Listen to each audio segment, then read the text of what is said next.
In a world where Carolina Panthers fans have an insatiable thirst for Panthers news and opinions, only one podcast roars ferociously. It's the C3 Panthers Podcast.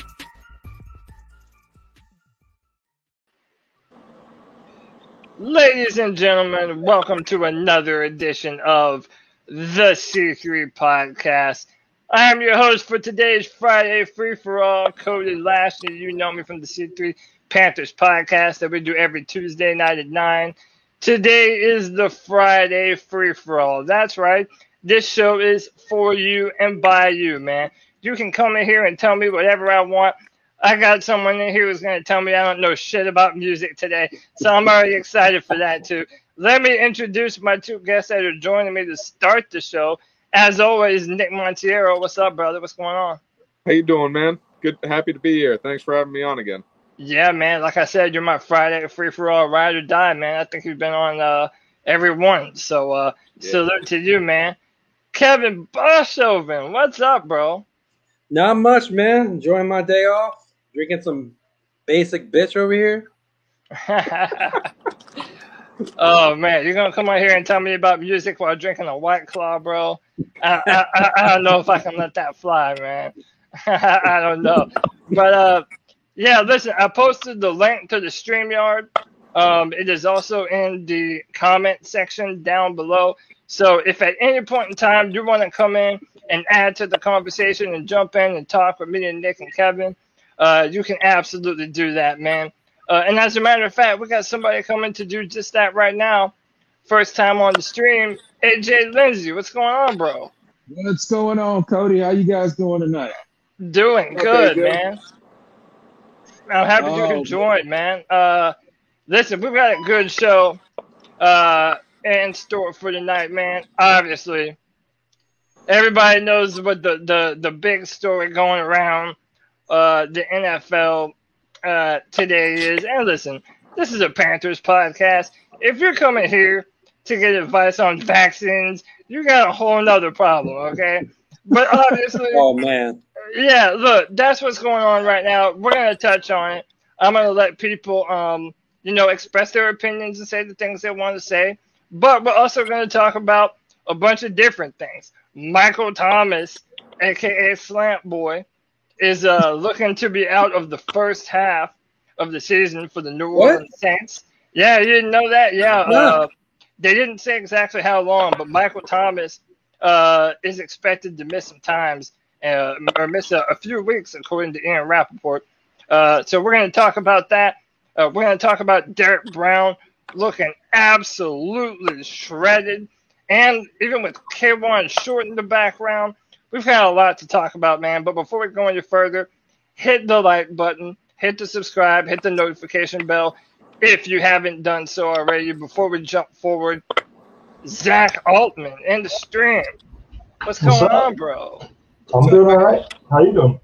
Doing good, man. We've got a good little audience to start the show with, man. I'm pumped. I appreciate you all joining me. Oh, yeah. Let's just jump into this, man. I'll wait a little bit before we get to all the vaccination crap. But right now, we already started to talk about it.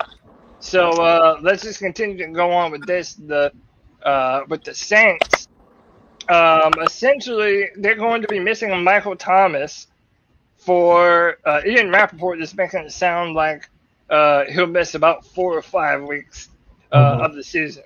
So, we've been kind of saying here on the C3 podcast that going forward, man, this season, the start of the season, we have no reason to not go on a run early in the season. If you look at our schedule with the Texans and now the Saints in week 2, not only do they not have Drew Brees, they have a quarterback battle going on, but now they're going to be without Michael Thomas and their number 1 wide receiver.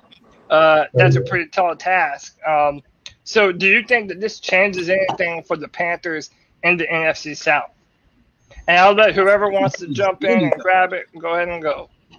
No. We play him at the end of the season. Okay. Why do you think so? We play him at the end of the season, so, he's going to be around there. So, for those main games we're trying to compete for the NFC South, it's going to be a close race. I mean, I think he's going to ball in this last game, too, so it might actually hurt us. It hurts. We also play in week 2. Hill is going to be running slant routes. Go ahead, AJ. I was saying, does that mean Taysom Hill is going to be running slant routes? Yeah.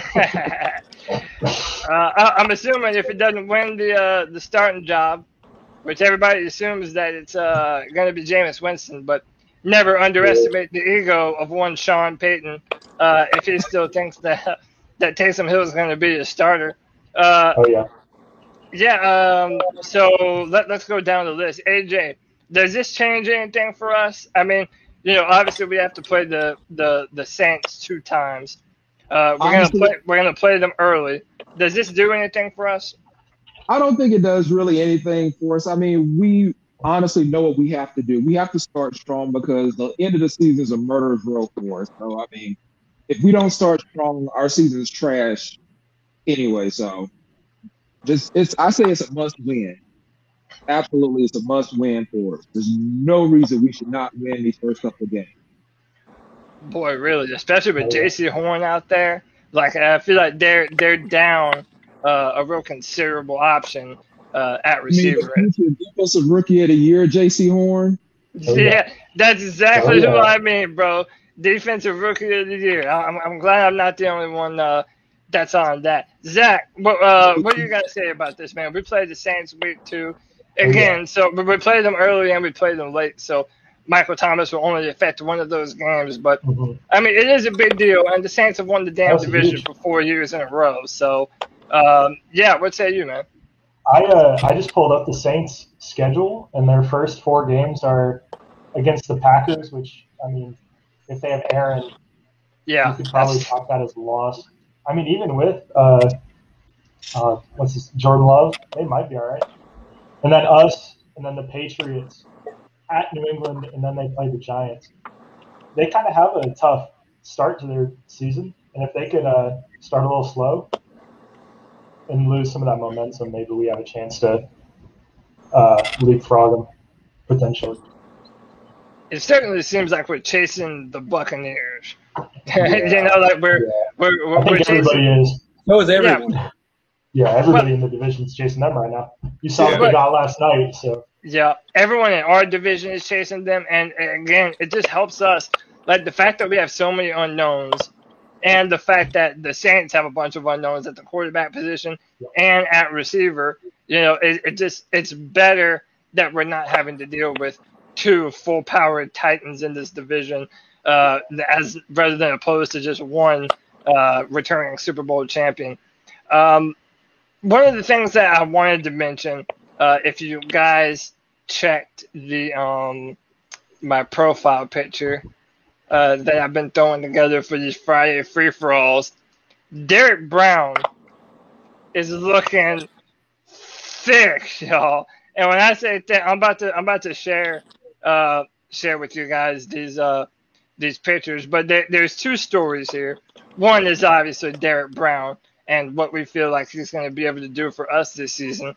But I even brought this up Tuesday night because not only is Derek looking like an absolute destroyer, man, but if you cast your eyes over there to the right, you'll notice one K1 Short standing behind him.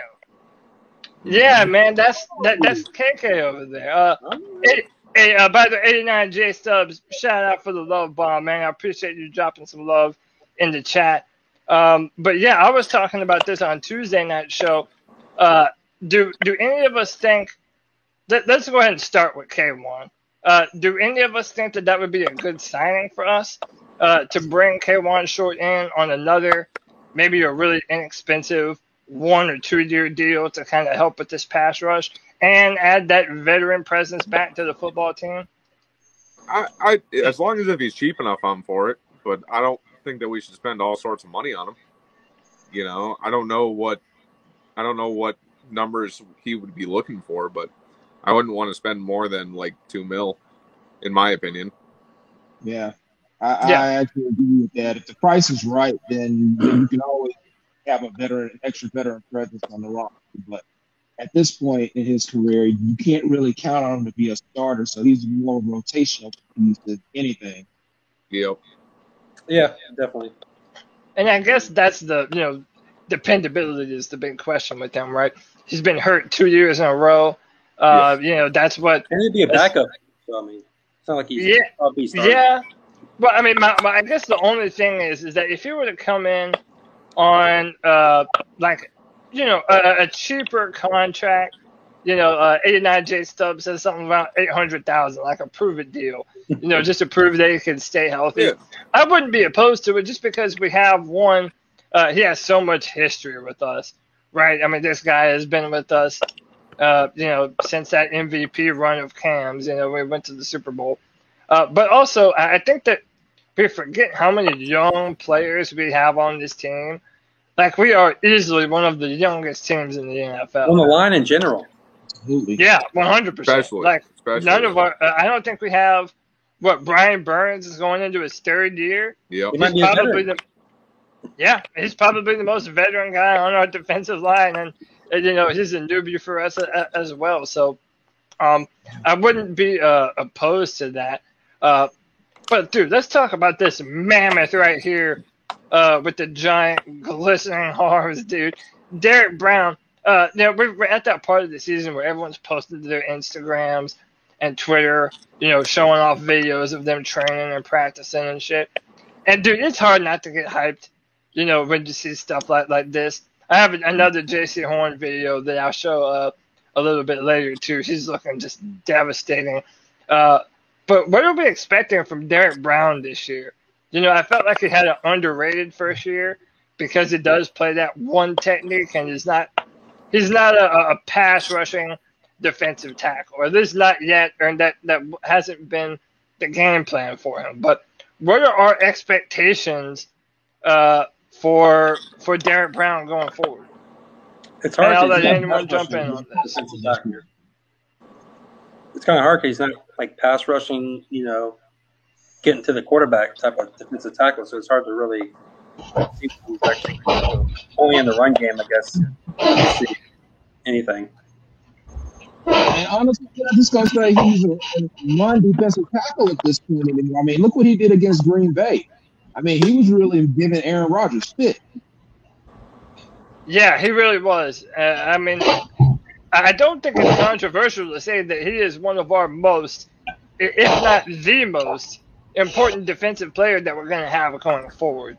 Just because that role on the defensive line, that space eater, I've said a number of times that we didn't really know how much we missed Star Lotulelei until after he left. Is he going to be the next star? Say again? Is he going to be the next star? You think? Bro, I'm hoping that he's going to be better than Star. Like, I think he represents a higher physical potential than Star Lotulelei ever had. But hey, real quick, let's welcome Cole Allen to the show. Cole Allen, what's going on, bro? What's up? Chilling, dude. Happy you can join me, man. Yeah, we're talking about Derrick Brown right now. But you can also talk about Kawann Short. And this show is for y'all, man. If at any point y'all want to talk about some other shit, let me know. That's what the Friday Free For All is all about, man. But I got one question. Yeah, man, go ahead. I forgot. What the hell is Michael Thomas suspended? What's his what? Why is he suspended anyway? He's not So- supposed to be Injured? Like, I forgot. I don't know that. So was he actually suspended? I thought he was injured. Michael Is Thomas he had injured? ankle surgery. You're saying He got ankle surgery in June. Marshawn Lattimore? Yeah. You might be thinking about Lattimore. Okay. Yeah, that was Marshawn Lattimore. I think he had like a gun charge. I mean, Yeah, they're dude, dirty Saints. They're dirty. Right. They pulled him over with weed in the car, and then the cop asked him if he had a gun on him, and he told him, yeah. Yeah. It was a stolen Wow. gun. It was reported as stolen. Hey, shout out 89 J Stubbs, man. I definitely appreciate you, brother. Guys coming in shape. Love it. Kelvin Benjamin could never. Never, ever. He could never, y'all. Never. But we don't know that. We don't know that. We don't even know if Kawann Short's ever going to play a meaningful snap in his life ever again. Kelvin Benjamin. I might take him in fantasy. My last Yeah. pick. My Well, last pick. hey, if you want to lose all your fantasy leagues, hey man, that's 100% on. I already drafted Cam Akers in my dynasty this year. Ooh, Oh, that's tough. rough one. And Yeah. I got Hopkins, your boy, who's threatening to not play anymore. Oh wow, dude. So you have the first team all not playing. Right? Oh, Yeah. That's So real quick, let me just give it to you from the man himself, from our NFL news guide, Ian Rappaport. Mhm. Oh, I didn't even share my volume. I'm fucking up. But to Cole Allen, we didn't get you on this yet. Did you think this changes things for us early in the season if the Saints are potentially out, not having Michael Thomas to start their season? Easily, I think we're gonna go on a run in the beginning of the season and start off good. That's my prediction. Yeah, that's what I'm thinking too, man. We have no reason to not go 4-0, in my opinion. Like, there's no reason for the Panthers to not start strong.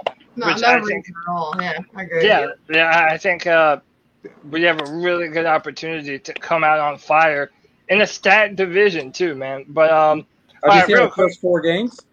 so, so let me just let Ian Rappaport tell you what you said, and then we'll talk about it. Michael Thomas not expected to be on the field when the Saints not only begin training camp but begin the 2021 season. And the reason why, Andrew, is actually an ankle injury we've been talking about since September. Michael Thomas missed more than half of his team's games last year because of, as you mentioned, the suspension, but also more significantly the ankle injury. The early thought was he'd have a minor cleanup right after the season ended, and that would be it. Now we have learned, according to sources, they had surgery in June, and somewhat major surgery to repair torn ligaments in his ankle, one that has a expected recovery time of at least 4 months. So if you do the math on 4 this, I've months? worked very hard on doing the math. Expect him to miss about the first month of the season, or maybe a couple games more than that, just depending on how he goes. He has pushed unbelievably hard to be back, to beat deadlines, to be on the field whenever humanly possible. I have no doubt Michael Thomas will do exactly the same here. But at least he is not expected to be on the field for at least the first month of the season. Damn, I didn't even know it was like that, yo. I didn't Yeah, even know. Yeah, that is 4 months. Hey, real quick, before we go any further, Supreme Lita is in the building. What's going on, bro? Oh, what's good, boys? What's up, Supreme? Chilling, man. Hey, this is the Friday free for all, man. This is what we do on Fridays now, man. We come and we talk about the Panthers, and that's what we do, man. Yeah, this. So listen, I'm not gonna lie. I did not know that it was looking to be 2 months, or potentially 2 months for Michael Thomas being absent. And yeah, so obviously he's gonna miss the Carolina game. But on top of that, going forward, like I said before, this is the team that's won the division 4 years in a row. They have a brand new quarterback, and now they're without their number one receiving option. He's not really brand new, though. Yeah, I mean He was there last year. Yeah, he's not. I guess my point being though is that, dude, with them having to, really revamp their offensive identity and at least under center, them not having their number one receiving weapon, like, this is bad news for them going forward for the first half of their whole season, which is awesome for us. I'll let whoever wants to take it jump in, man. I don't feel bad for him one bit. Yeah, how could you? How old is he? How old is Michael Thomas? I'll look that up. It's not well for my dynasty league because I got him as my backup quarterback. He's 28. So I was on Instagram today, and I was looking at, I think it was Panthers Insider, and they actually put us second in our division. We were tied with the Saints. And honestly, I mean, that would be nice. I'd love to be second in the division, but I think it's going to give us the first. I think it's going to help give us the first win. But then, depending on how our season goes, if we have a losing record by the time we play the Saints at the end of the season, I think they're going to let us win. You know, I think they're just going to try to screw us over a little bit, just like they did a couple years back. Oh, yeah. No, they had Well, Teddy look at- Bridgewater playing. We were going to beat them with them having Teddy. Yeah, right. Teddy Bridgewater was supposed to be our savior at the QB position. But how did we not know someone coming directly from the Saints was going to fuck us over? Like, Right. come on. In hindsight, it just feels dumb to even say out loud, man. I said that right at the time, dude. During the offseason when we found out Cam's leaving, I said I didn't want to draft Justin Herbert. I wanted Teddy Bridgewater. And that was the stupidest thing I've ever said in my life. Looking back, I'm like, God. I bought him the Kool-Aid. Hey, what's dumber, that or me shitting all over the Beastie Boys? Ooh, it's close. Ooh. Intergalactic Planetary. Teddy Bridgewater is still in the NFL. Oh, He'll be a okay. starter. Yeah, okay. All right, I see that.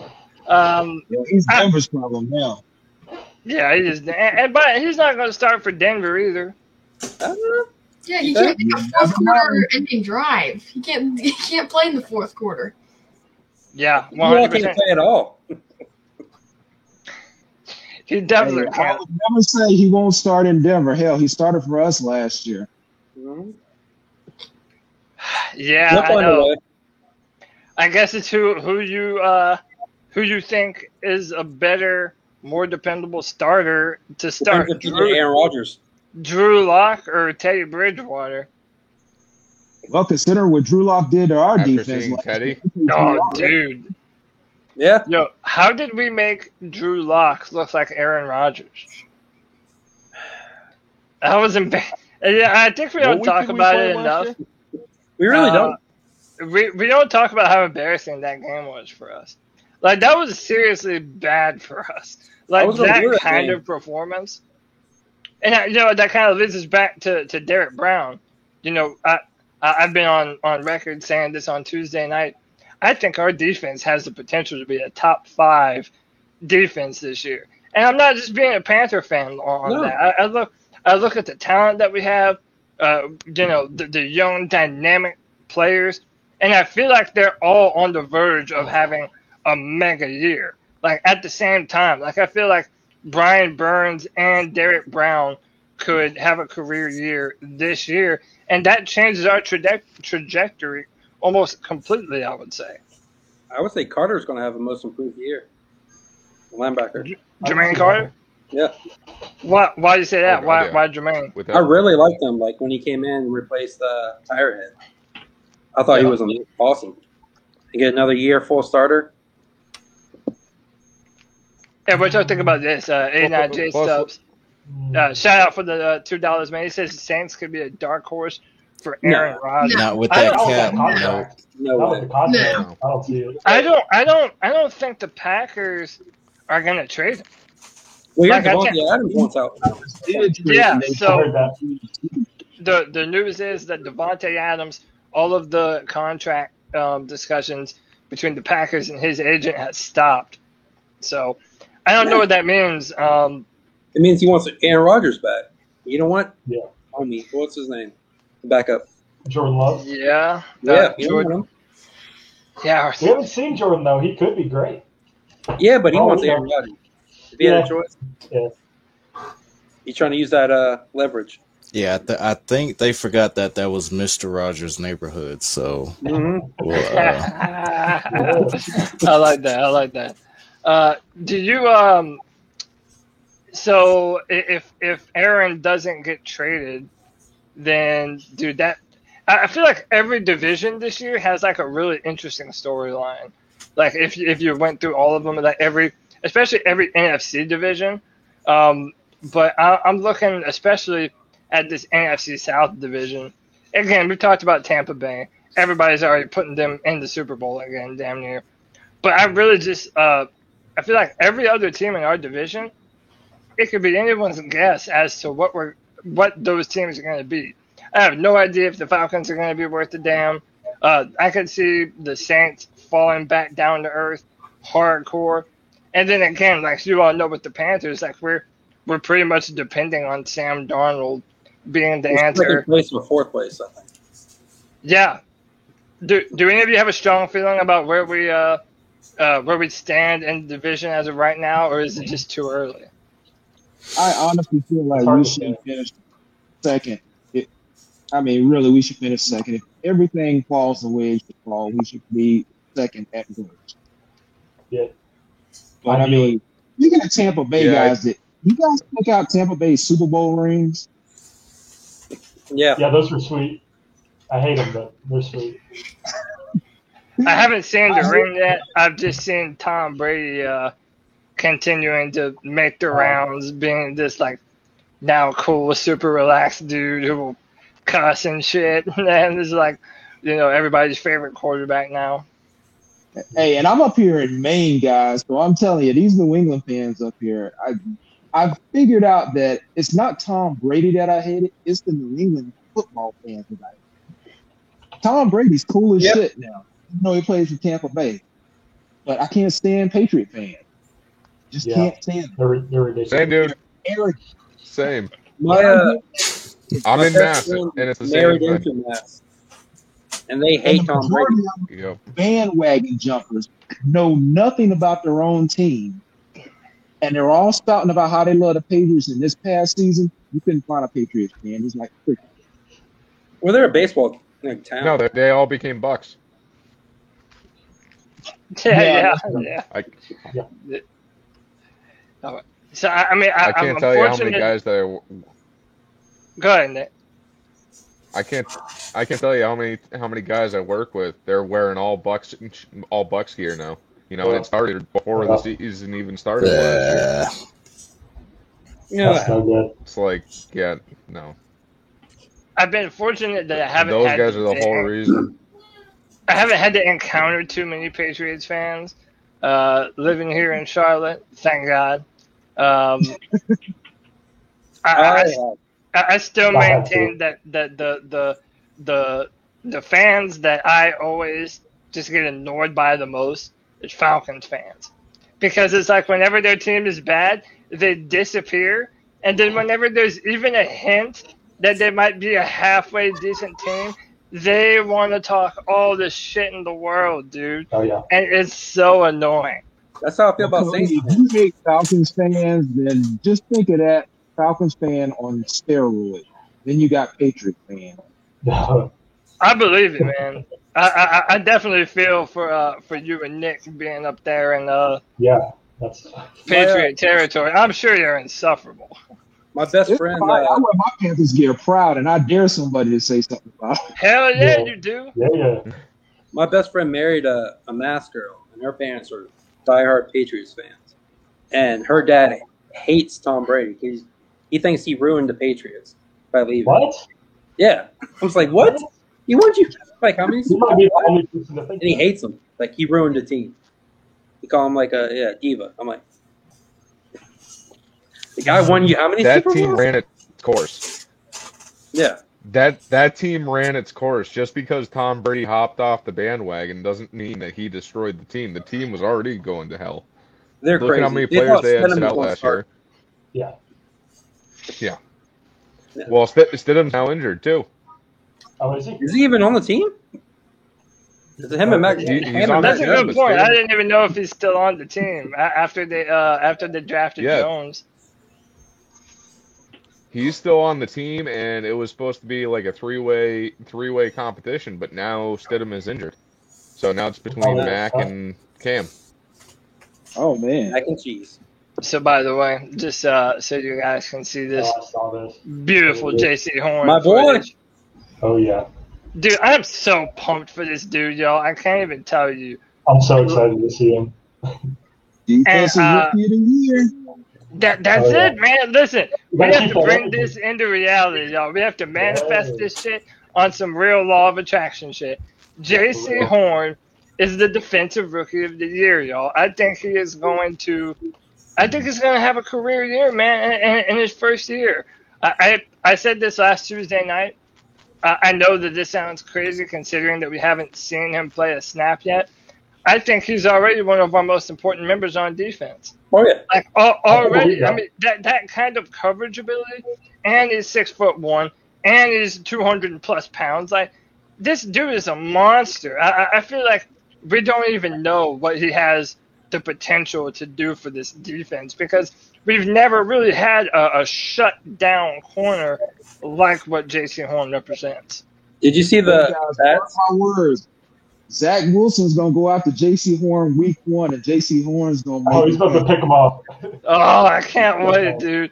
I can't wait. Give Sam Darnold the ball on the 10-yard line. Do rookie quarterbacks try to pick on rookie corners? Is that a thing? I guess. I mean, I would maybe think so, huh? I mean, Hey, this is the Jets we're talking about. When have they ever done anything smart? that's right. You know, it's True. crazy. They are going to True fall facts. on their face in the first game. I can already see it. The Did you Jets see only his have stats one in guy college? on their team who's starting to pass in the NFL. His stats versus the top receivers in the SEC last year. Oh yeah, It was ridiculous. crushed Yeah. it. Shut down everyone. Shut them all down. Yeah, the only guy who had any type of stats was Devontae Smith, and I mean he ate on everybody. So, And I refused to watch the South Carolina game last year, so I'm a fan. J.C. Horn was the number 1 corner on my cornerback list. I have no problem saying that. I thought that before we drafted him. Oh, let's do this. Obviously, we want them both to have a big year, but who would you be willing to bet has a bigger year? J.C. Horn or Derek Brown? Horn.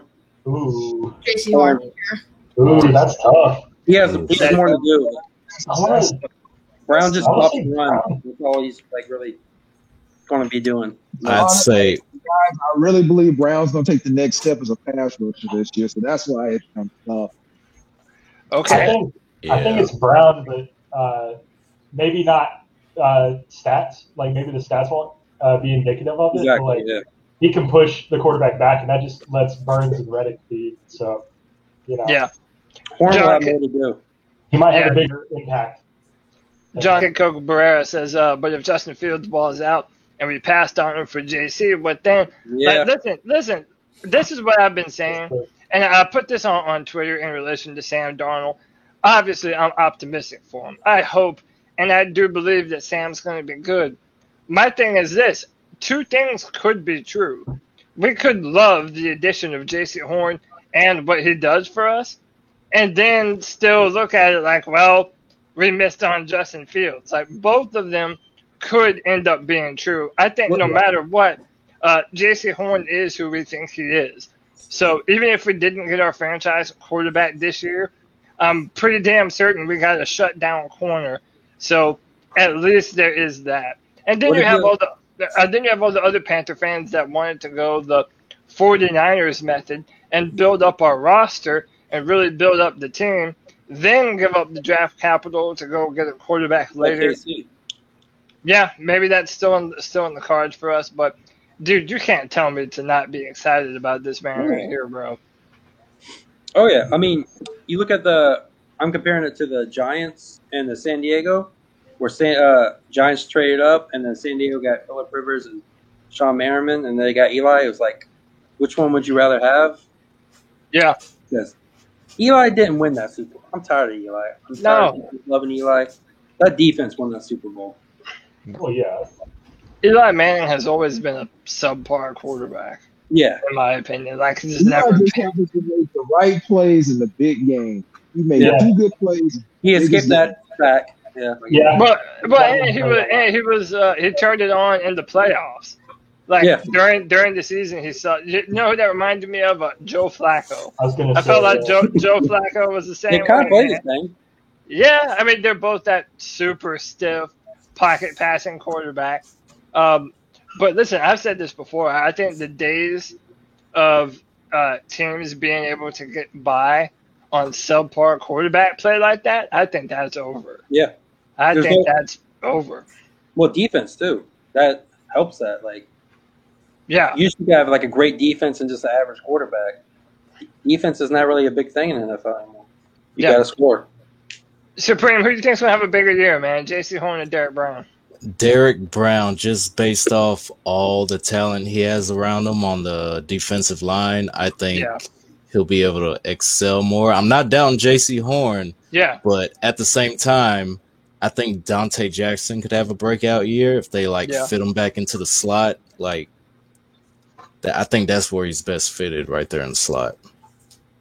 Hey, man, and you make a great point, too, man, because, J.C. Horn's on an island, and Derek Brown, he has the benefit of having the other guys with him. But, hey, man, I want to take a second and welcome a very special guest to the stream. You already know them. You already love them, man. They put out their own Panthers content. It's Rashad from PNP. Rashad, what's up, brother? Yo, what's good, fam? We in here. What's popping? What's good, man? I appreciate you chilling with me, man. I'm chilling, bro. How you been living, big dog? Hey, man, we good over here, man. Just good things are going. Good things are flowing. The content is great. Man, it's good times over here, man. Good times. That's what's up, man. I appreciate you joining. Real quick, let me bring in 2 more people. Panther Rule, what's going on, bro? Oh, nothing. Just waiting for the season to start. Aren't we all? That's all of us, man. We're all just craving this Panther football, man. Yep. And last but not least, Tyler Cunningham joining us once again. What's up, Tyler? Yo, what's up, Cody? Chilling, brother. Chilling, man. We're just getting pumped for some Panther football. I wanted to add Rashad, Panther Rule, and Tyler to this conversation. By the way, a little word of advice: if you're on your cell phone, mute your audio while you're not speaking, just so that we don't get any feedback noise for the YouTube video. Please and thanks. Appreciate you. Rashad, I want to jump to you on this, man. We've been talking who we think has the potential to have a bigger year this year, and that's J.C. Horn or Derek Brown. Okay, that's a great question. And, man, I love J.C. Horn. I think he's going to have a great year, but people got to pump the brakes, okay? He is, at the end of the day, folks, rookies, they tend to struggle, and we got to be willing to accept that. Rookies, it's a hard transition when they come from the NCAA up to the NFL. So I know he's going to be great, and it may be the back half of this year. It may be, next year where he turns out to be awesome. But we gotta pump the brakes of excitement just a tad until we see it. Now, I do think he's going to be great. Don't get me wrong. I'm not trying to take anything away from him. But as far as who's going to turn the corner next season, that's got to be Derek Brown, bro. Derek Brown is going to feast this year, man. And I saw the pictures. Man, that dude cut up. He looks scary out there, bro. Like I'm like, shit. Fam, that dude is ready, bro. And he lost weight. Scary. Yeah, he lost weight. Hey, bro, you mean this monster right here? You mean that dude? That ain't the same cat we saw last year, bro. No, man. Nah, and that's dude, not him. Definitely not. I remember in the draft, like everybody was talking, like when people were comparing Derek Brown and Javon Kinlaw, everybody was like, "Oh, Javon is clearly the bigger, more cut up, stronger of the two." But let me tell you, man, Derek Brown is looking like a full tank right here. And shout out Supreme Leader. He made a fantastic point. I think something to consider is that Derek Brown has other guys around him that we're also expecting a lot from, like Brian Burns, like a Detroit Ross Matos, like a Davion Nixon even. So he is going to benefit from having guys around him. But also, I wanted you to jump in on this, Rashad.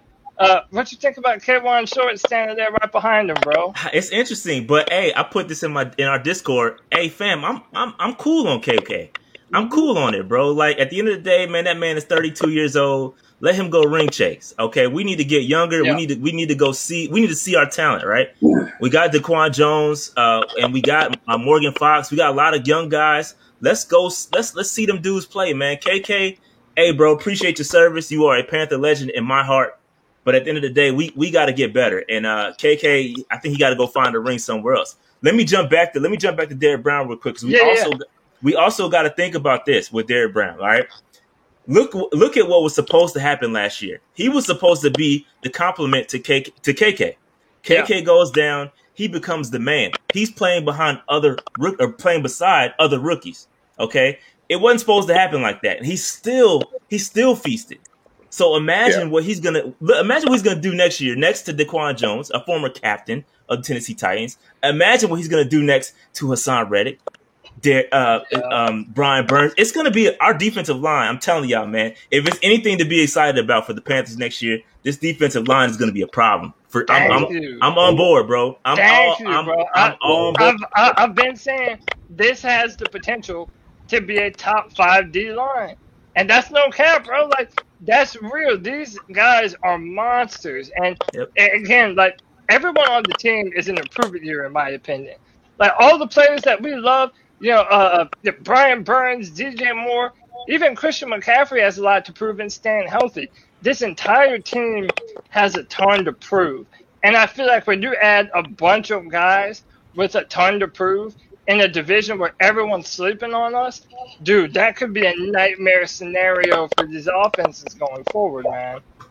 Well, that's why I say, Horn's going to have a more, I guess, breakout year, because that line is going to allow him. Like back in 2015 with Josh Norman, like that line was nasty, which allowed Josh Norman to get all that hype and everything. That's a good point. It's all complimentary football, man. It's all you need it all to work. Like I know from that. I think Horn's going to get more of the attention because of that. I think more than Brown. You're right, though. It's definitely complimentary football. Like, if our defensive line is feasting, dude, J.C. Horn and Dante Jackson are going to have a field day. Yeah, they're going to get 6 interceptions. I think it works both ways, right? Because I think it's a passing league, right? So they're going to try to scheme up some things to get rid of the ball quick. So you need those dogs, or you're going to get picked apart from slants all day. And we've seen it.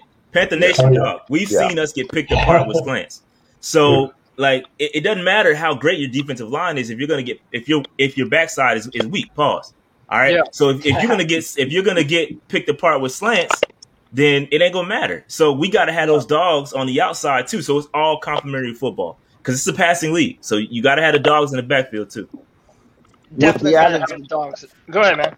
With the added talent, I wonder how Snow is going to incorporate more of his 3-down lineman look as he did last year. But I don't think sometimes we had the right talent on the field as we do this year. True. I think our team.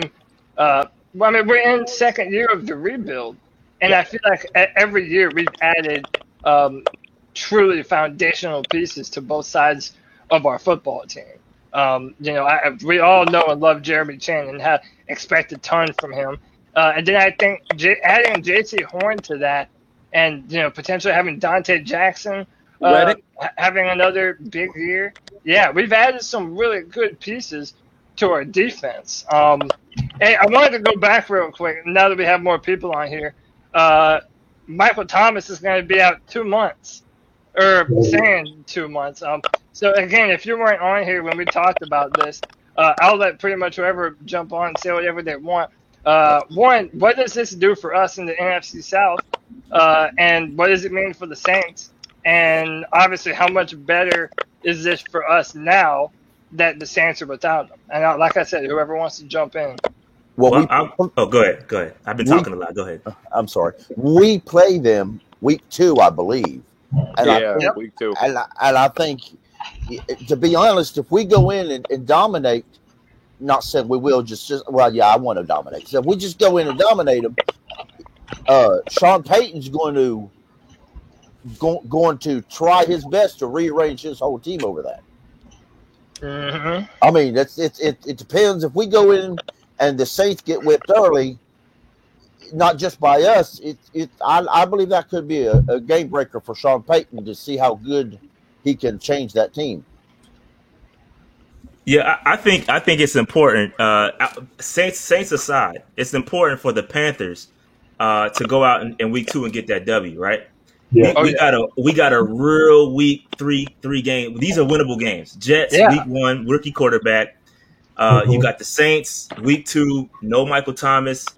I mean, it should be Houston, a winnable game. And then you got Houston, right? So you got 3 winnable games, and I think it's important you get off to that hot start. I talked about this on ESPN Upstate today. We really got to get that momentum going. This team has to learn how to win. Like we talked about those games last year where we lost, 8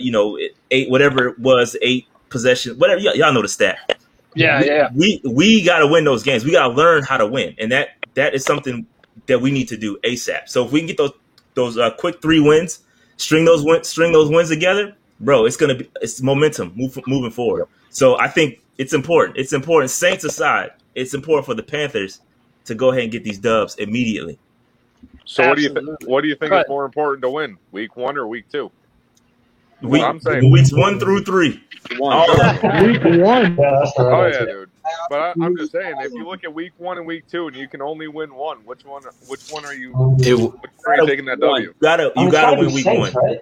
Oh, you gotta win week 1. Bro. Yeah, I agree with Shai. You gotta win. You gotta win week 1. For Sam Darnold, think about what that does for Sam. You're on the field with your old football team and the quarterback that they picked over you. And it's like, dude, that's why I love that's the first game of the year. Yep. Dude, there is no reason for Sam not to come out like a man possessed. I mean, you have, bro, especially it's week 1, 2, so you know you're going to make some adjustments. Like, I want Sam to go out there and just play ball, man. I think that there's no reason for us to not win, not only those first 2 games, but I've said there's no reason why we shouldn't be able to go 6-0. And I know that might seem a little bit steep to some people, but I feel like I have a reason why, man. So obviously the first 3 games, they're not looking that hard. That's the Jets, the Saints, and the Texans. Then we have extra time because we're going to stay in Texas to play the Cowboys. And then we got Philly and Minnesota. And we don't really know what either of those 2 teams are going to be. Right, but then once we get into the Giants, I'm thinking like that's when the schedule, after New York, that's when our schedule really heats up. I mean, we got the Falcons, the Patriots, the Cardinals after that. This season, and then I'll pass it to whoever else, is a tale of 2 halves. It's from week 1 to week 7, then it's from week 8 to week 18? Yeah. No, man. I would say week 9 is the path. So I would say week 9 on is when things are going to get tough. But it's going to hurt that second half. If we don't step up and show who we are in the beginning and keep that momentum going, the second half of the season is going to be rough. It's going to feel exactly the same as it did for the last 3 years now. Yeah. We can only be 8-0. So. Take the ball out of Sam Darnold's hand in game 1 just because you can see him being hyped up to play the Jets. Giving the ball to McCaffrey and having a more ball control run offense that first game. Yeah. I don't see that's a good, like, I'm wondering how aggressive we're going to be early on. Man, listen, I need Sam Darnold. Sam's going to be aggressive right out the gate. I need Sam. I hope he's aggressive. I hope we're very aggressive to start with, because the more we're aggressive early on, the more energy we'll have when the schedule gets hard. Because if we start off just barely winning or not winning at all, it's going to be downhill from there. But if we start out aggressive and I just said we're very aggressive to start with, we're going to go into the hard part of the schedule with a lot of momentum. Hey, listen, with Sam Darnold, there's no alternative to winning this game. I'm telling you right now, bro. I need to see it all on the line. This cat need to come show his ass. And what more motivation do you need, bro? Like, I need to see this dude. Right. I need to see the dog. Let's bring the dogs out. How many passes do you think he's going to average per game? Passes? Average is tough, man. Because I think we're going to be running game. We're going to be running. But again, it's like if our defense isn't helping them out. Obviously, the nightmare scenario is asking him to throw 30 plus 40 sometimes. Yeah. Like, we don't want him really throwing that much. I would say in the high 20s, low 30s, I think would be a good number of passes for Sam. I think that's reasonable, and it gives you enough extra snaps to get your run game going, which is also going to be incredibly important. This is a good curveball question. To what degree do we think Chuba Hubbard is going to be a big part of taking the pressure off of McCaffrey? None. I do. I think he's going to have a great. I think we're just going to put McCaffrey in the slot and have Chuba in the backfield. It's really like what we think he's going to be and what he has to be, just to take the pressure off of Christian just a little bit. You know, we pay him all that money to be the man, but at the same time, that man need a break. Yeah, and if we want him to be around for a long time, 99% of the snaps that 1 year. Yeah, dude, we cannot go back to old Ron Rivera type of ways of just running this man on 97% of the plays, man. Like that's not good for us. It's not good for Christian. It's not good overall. The amount of money that a player is paid, unless you're a quarterback, in my opinion, should never dictate how many snaps you should be on the field. You know what I mean? Like maybe not snaps, but production. I think your production. You can't. So here's the thing. Here's my problem with the Christian McCaffrey deal. You can't get paid for 1,000 season and then take a break, bro. You got paid to produce. You got paid off of that 1,000.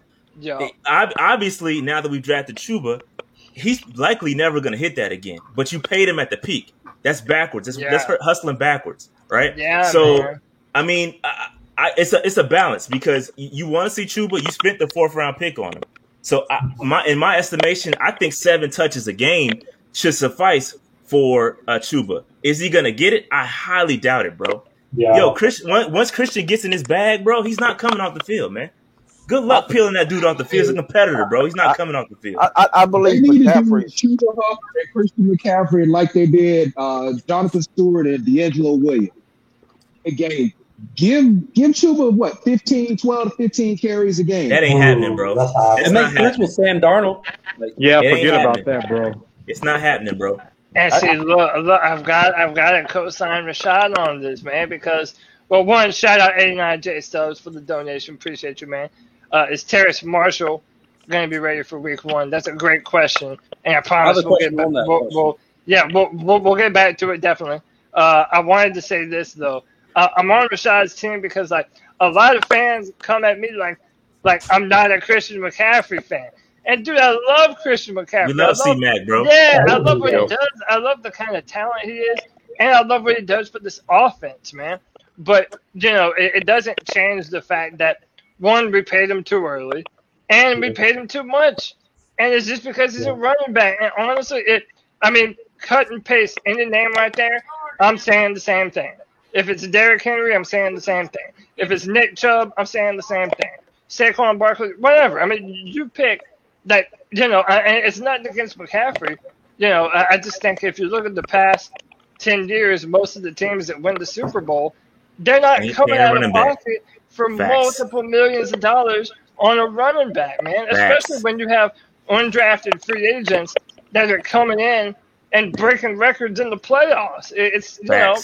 It's backward, and then I'll move on from it. It makes me wonder, or I'll pass the mic rather. It makes me wonder if Scott Fitterer would have even done that same move. I think this year will lessen your worries, just seeing him on the field all the time, as opposed to last year. And like maybe like in year 10 of his career, he might switch to receiver and be a slot guy. Hey man, listen, how long have we been saying that though? How long have we been saying put him in the slot? It never happens, bro. And listen, go back and look at go back and look at the weeks that he was in the game. Joe Brady was coaching, right? We all thought that, man, put him in the slot. It just makes sense. He didn't even get that many receptions. He didn't even get that many targets. His work went down from a receiver's perspective. It didn't go up. So, I mean, we can say this. Yeah, look, it sounds great. But we've been saying that for years, bro. It never happens. I'm talking about like after, like when he's 10 years like deep in the NFL. Fair. Turn into a receiver. He'll last longer after that 10 years switching from positions. I think it's going to be sooner than that. I think it's going to be I think it's going to be after 3 years. So I think the start of like 2024 is when we're going to switch him over to slot. Shout out 89J Stubbs. He says C-Mac is to put asses in C's, period. Bingo. And I said this at the time, too. You have to keep the time period in context. This is right after the team lost Cam Newton, Greg Olsen, Luke Kuechly up and retired out of nowhere. Like over the course of one offseason, the foundational structure of the Carolina Panthers evaporated. So you couldn't then go into the season and not, have your one star player be the rock of your football team. And to me, that's all that was. There was rumors that Christian might have sat out if he didn't get paid. I don't know if there's any truth to that or not, but I think rather than even chance it, Marty Hurney, and no, I don't even want to say his dumb name, bro. David Tepper decided that we're going to pay Christian, and I think that's what happened. I got a question with Terrace Marshall. Yeah, So, we can talk about Terrace now, yeah. Who do you think is going to have a bigger, this season only, bigger contribute to the red zone? Terrace Marshall or Arnold, the tight end? Arnold. We haven't had hearing lots of Arnold here. We haven't had I was surprised. tight end since Olsen, when Olsen was healthy. I mean, it's been far too long. The fact that we actually have a couple of tight ends on this roster, it's going to make a huge difference, not in just the red zone, but also the run game too. Think about it. Back in 2019, C-Mac, he had quite a few runs that went for some yards. 50. I think he had a couple that were like 50, 60. Last year, I don't even remember a single run that was past 30 yards. Our run game suffered last year because we didn't have a tight end. It's so funny because I know Rashad probably knows some of the people I'm talking about. There are large contingents of Panther fan base that's just like, Joe Brady don't even use tight ends. He don't ever want to use tight ends. Like, we didn't have any. Yeah, it would make it all the more funny if that was the case, that Arnold ended up being our red zone nightmare when everybody's trying to say that Joe Brady doesn't want to use tight ends. Like, does he not use them, or did he just not have enough good talent to be able to incorporate them effectively? And I agree with that, because a lot of the rumor now, and it's out there publicly, that Ian Thomas struggled with the playbook, right? So he couldn't get the virtual aspect of the game last year because obviously they couldn't practice live. So with that being the case, I think Joe Brady would like to use more tight ends, and now that he has one. More than one actually, that he can use and deploy, I think Dan Arnold's going to be a problem. I think Dan Arnold's super athletic. He showed it with the Saints. He showed it with the Cardinals. I think he's going to come here and be a beast for sure. Because Thaddeus Moss was a beast with LSU. I was hoping Carolina was going to draft him. Yeah, that's true. I'm surprised that we didn't even try and bring him in as an undrafted free agent. Yeah, he's with the football team. Yeah, also, Thad Moss went to high school here in Charlotte. Yeah. So I was really surprised, especially, with Joe Brady being here, that's something that they didn't look into more. But Ian Thomas was a real disappointment. I think we've all had high hopes for Ian, and then straight up, man, just nothing really ever came from it. I am gonna buck the trend though, and say, instead of saying Arnold, bro, I think Terrace Marshall is about to be incredible. I really do. And again, this is dependent upon him staying healthy, okay? But I know what I've seen him do at LSU. Mm-hmm. LSU fans will tell you that Terrace Marshall was one of the most underrated receivers that they've ever had. This dude was a red zone nightmare for them. And if you add him to this team, man, I mean, we have a lot of speed at the receiver position now. Bobby Anderson and DJ Moore. Dude, if Terrace Marshall can stay healthy, dude, we might have a pretty fearsome trio at the receiver position. Yeah, I just think it's a lot of mouths to feed, man. It is. Say that one more time, AJ. Do we know if he's even going to be healthy and ready for training camp? See, that I haven't heard any new news on this. I don't know if any of y'all have any updates or have heard anything. I do not have any updates on him. I'll look I didn't even know he was hurt. I think he's going to be ready. I think everything that they've been saying in the offseason is that they were taking it slow with him. But he's ready. He doesn't have anything to worry about. I think he'll be ready for training camp. I just think personally it's a lot of mouths to feed. I don't know if I'm pumping my brakes a little bit on Terrace. And I think I agree with you, Cody. What he did at LSU is crazy. He played behind some dogs, and he just kind of got lost in the sauce. But the dude is really, really talented. And I don't think this year is going to be his year. I think next year when we walk away from Robbie Anderson potentially, you see him come in, and I think that's the year he's really going to take off. Yeah. Okay. Yeah. How tall is he? Terrace Marshall is, I believe, 6'3". I thought it was 6'3". 6'3". Yeah. Even better. Right. Hey, I'll say this though, it might be a lot of mouths to feed, but when you're trying to rejuvenate a quarterback and turn around his career, it's a good problem to have. I'd rather have an abundance of mouths to feed than not enough. What's up with my boy Shi Smith? And that's another one too. And listen, me and Tony have been fighting on this on our Man Tuesday night show. Yeah, dude. Look, Supreme can vouch for this, man, because it's like I expect, now in the NFL, rookies are being asked to do more in their rookie season than they ever have before, and most of it is because they're capable of doing it. These quarterbacks and receivers have been training and doing this since they were in middle school. At these Elite 11 quarterback camps, these receivers have been running a full route tree since they were in 6th grade. Like, these guys are more technical at the receiver position coming out, I find. So I don't think it's a long shot to assume that Terrace Marshall and even Shi Smith could be legitimate contributors for us this year. What does that mean, though? What does that look like? Because that's a little bit of a legitimate contributor. That means that's a very blanket statement. Like, put some numbers behind that. Okay, so what I'm saying is, I'm thinking that Shi Smith could have a 500-plus yard season. Ooh, I think that's a bit much. That's rich, bro. Not this year, next year. That's rich. Next year. This year? Okay, so next year maybe. So then let's do this for Terrace Marshall and Shi Smith.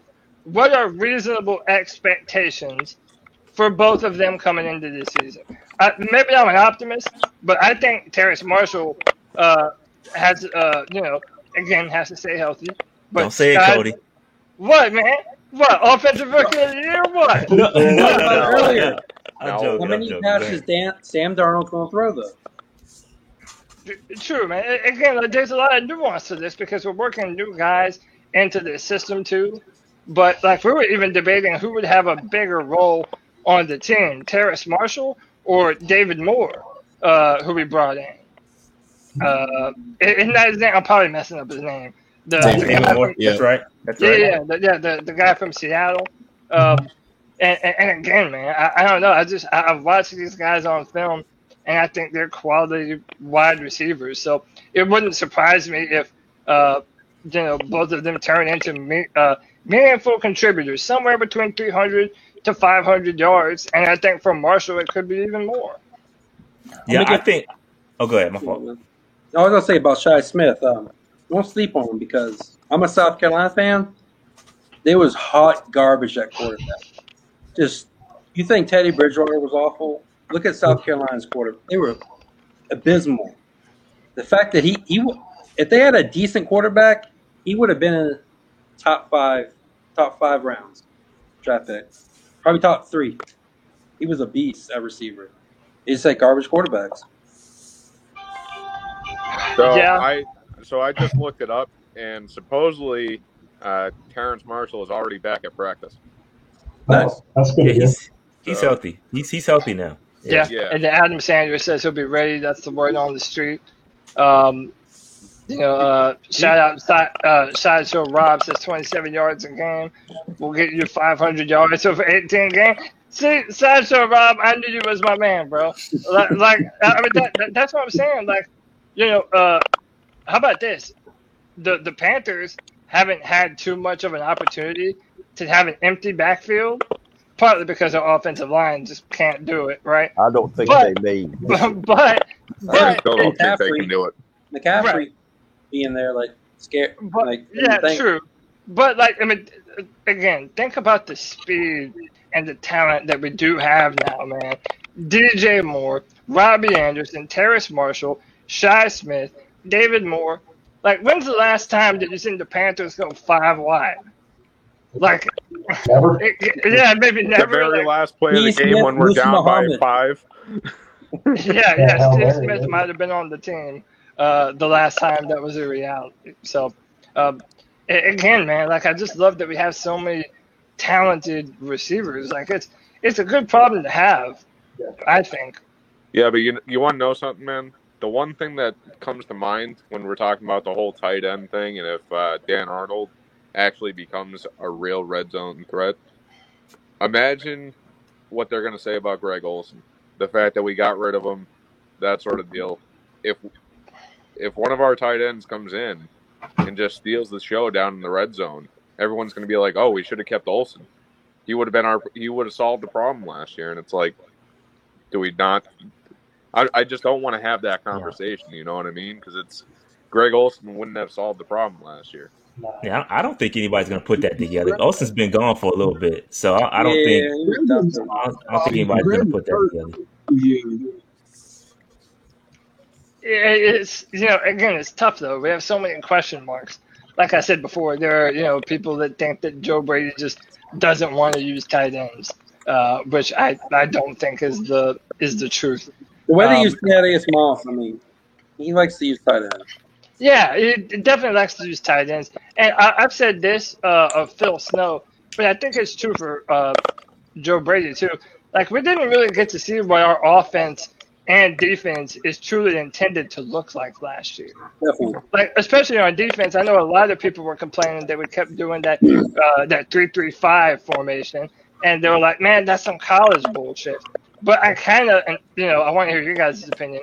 I had the mindset of Phil Snow really didn't have much options with the roster that he had.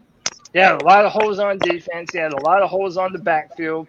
So, yeah, why not put more guys in coverage when you feel like you're going to get burned over the top anyway?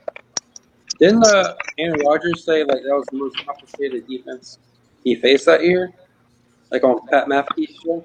Yeah, that was because of the style of defense that we ran, though. It wasn't necessarily because our defense was top notch. Yeah, I think, and then by that time, you got to remember, we killed Phil Snow for running those 3-man fronts, and then he eventually got out of doing it, and he started running a little bit more 4-man fronts, and that's when the defense got better. So I wouldn't say that. I think Phil Snow just had some adjustments to make, and I agree with you. He maybe didn't have all the folks that he wanted to, or he needed to execute the defense as needed. But I think he's going to be great. And shout out to Morgan Fox. We had a chance to interview Morgan Fox, and the dude loves Phil Snow. So I'm expecting big things out of Phil Snow, and I think his defense is going to be legit. Our middle linebacker was trash last year too. That too. Yeah. 52 was ass. Yeah. Well, we got to hope that our 52 this year. New 52. Is he still on the team? Whitehead? No, Whitehead's out, bro. He's been gone. Bounce his ass out the paint. Hey, real quick, man. 52 people watching, 19 thumbs up. If you enjoy the content, man, we're sitting here on a Friday chilling, talking some Panthers football. And listen, I think we deserve some kudos because we have not one time talked about vaccinations yet. Okay, we have gotten this damn far in the show, and none of us have pretended to be a doctor and give any of y'all medical advice on what y'all should or shouldn't be doing. Okay? So that alone, if that alone doesn't deserve a thumbs up, right here. Yeah, if that alone doesn't deserve a thumbs up, bro, I don't really know what does, man. But hit the like, hit the subscribe. Once again, I appreciate you both for coming on here, hang out with me.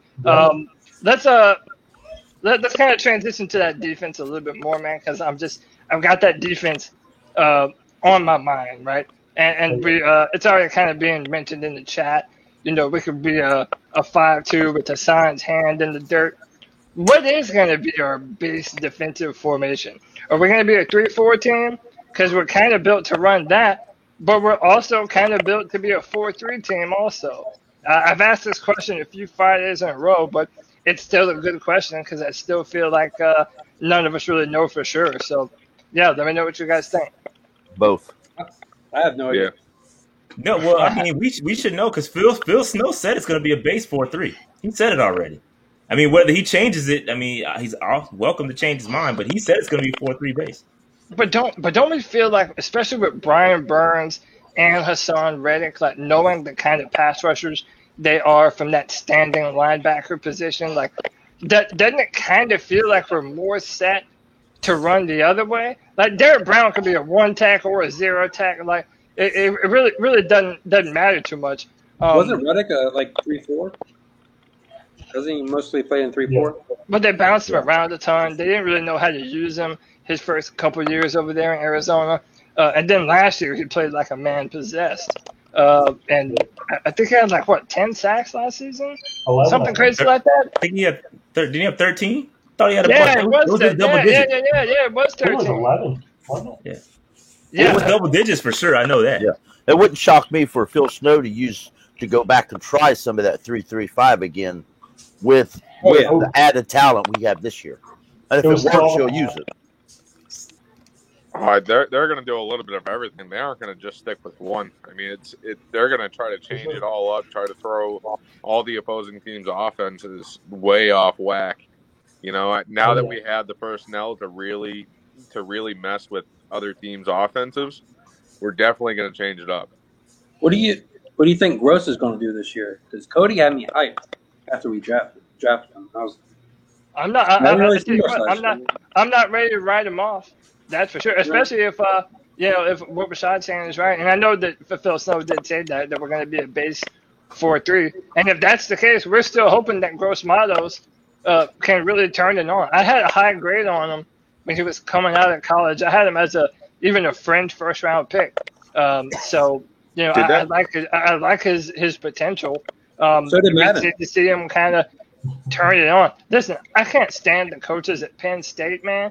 They've had so many talented players at a part of that football team, and they never live up to their athletic profile. To me, it's kind of crazy, man. So we're kind of hoping that Yetur kind of learns more of that NFL pass rush maneuver here, and we hope that he's taking that next step. But if we're going to be a base 4-3, I really want to see both him and Christian Miller maybe potentially be a part of the game plan. Did they ever announce what happened with that hazing thing and Yetur? Is he going to have to? Is he going to lose any time or anything like that? I never heard that it went to anything involving punishments. Yeah, there was nothing illegal, right? It wasn't really. Yeah, I don't think so. It was like hazing I don't know, or something like that. Yeah, I'm gonna have to look it up, but I thought it was just some hazing thing, and he was a part of it. Yeah, he's probably just labeled an asshole. What was the linebacker that got drafted this year that went to Michael Parsons? Yeah, I heard that he was one of the bigger culprits in that whole thing. What is it with the Cowboys? Left it. Yeah, I honestly don't even know the whole story. So, I'm probably not the right guy to be talking about it. But so if we're gonna be a 4-3, go ahead, AJ. I was like, you said Christian Miller. Does he even make the team? I mean, we still got Marquise Haynes that nobody's. Bingo. Well, so that's a good question right there. Who's more likely to make the roster, Christian Miller or Marquise Haynes? I'm gonna start and just say I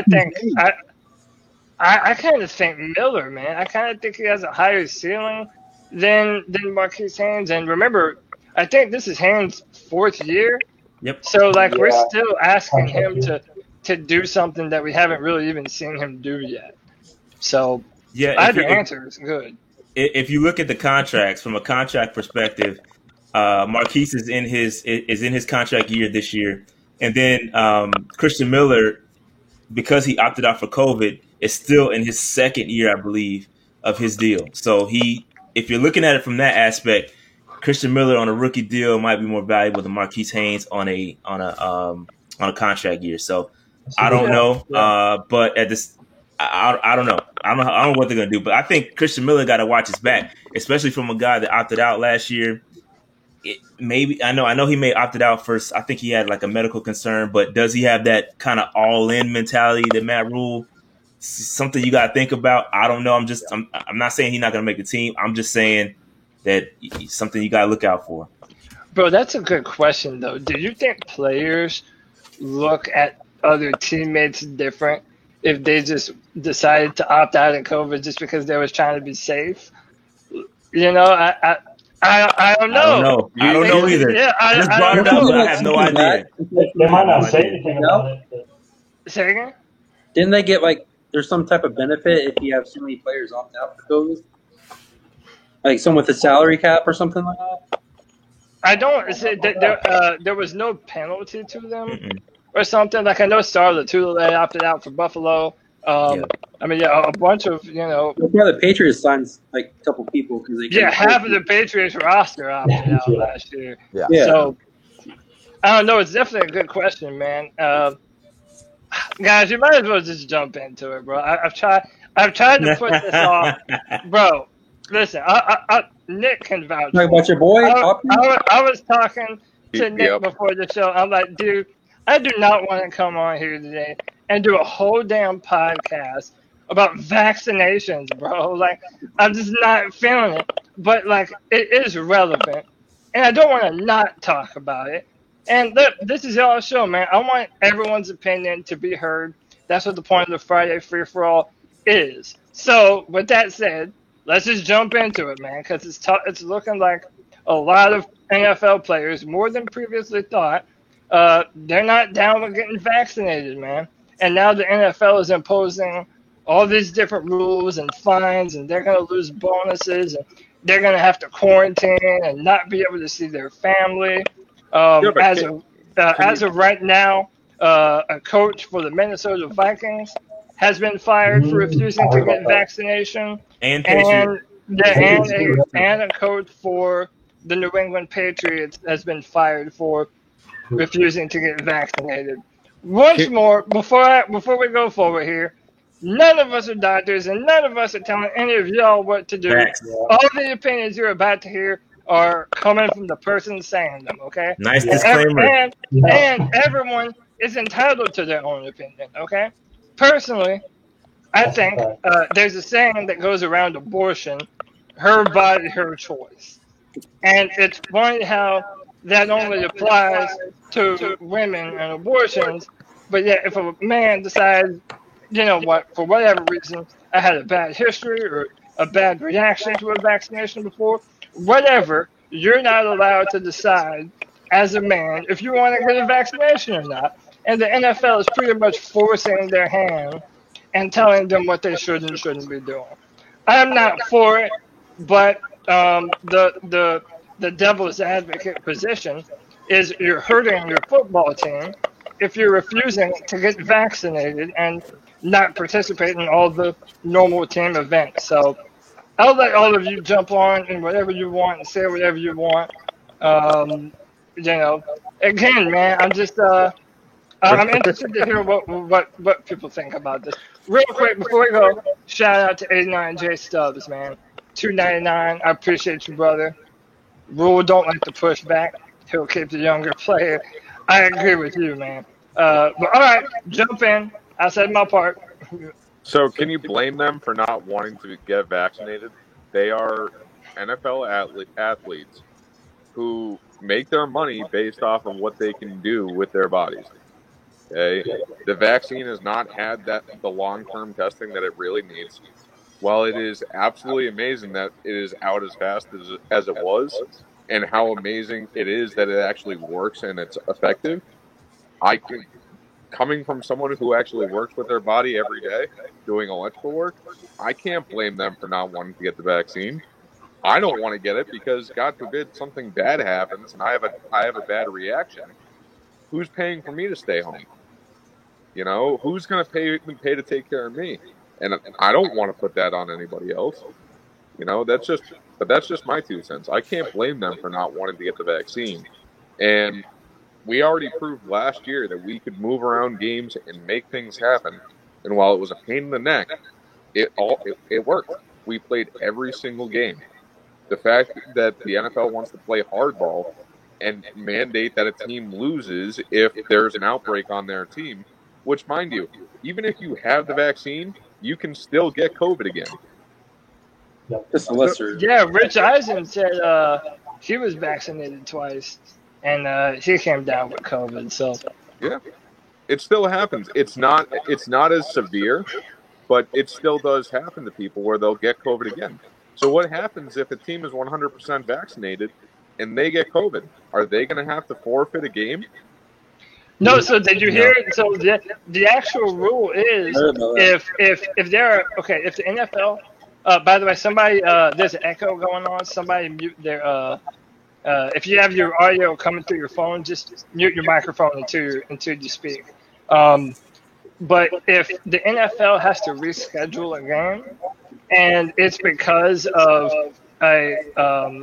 players that are non-vaccinated, and it caused an outbreak amongst their team, if the NFL can't reschedule that game, then the team who had the outbreak of COVID players automatically take a loss.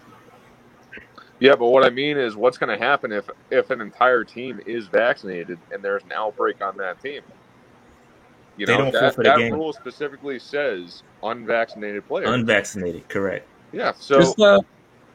I would say just do what the rest of the country does right now. I go into a store, it says, if you're unvaccinated, wear a mask. So if you want to get vaccinated, wear a mask through the game. Yep. Right there with you. Yep. It seems I like think you should get vaccinated, but you're not going to do it. Wear a mask. Yeah, and especially even if you think that players need to be vaccinated, fine. Why are you firing people? Yeah. I don't like that. We didn't just have an entire season under COVID, right? Exactly. We know that it's possible for people to do the right things and not get COVID, even if they're not vaccinated, because that was all last year. Yeah. So the fact that people are getting fired to me is bullshit. And you're talking about assistant coaches. Like, these guys aren't even vital to the game itself. They're probably helping out in some aspects. There might have been some underlying things. Exactly, right. And he sucked. We're trying to get him out of here. Maybe that's the case, but you're talking about guys that aren't even essential to the game actually going on. Okay, they're not players; they're coaches. You get rid of these guys, and I don't like that. I don't like that one bit. Yeah. I think it's a bit hypocritical, right? And I think somebody answered it, kind of addressed it, that the players have an option because they are independent contractors, but the coaches are technically staff, so they are mandated by the employer, which is the team, to say, hey, you have to get the vaccine. I think there has to be some kind of you can't. I think you're walking a thin line. There could be some sort of lawsuits coming down the pipe.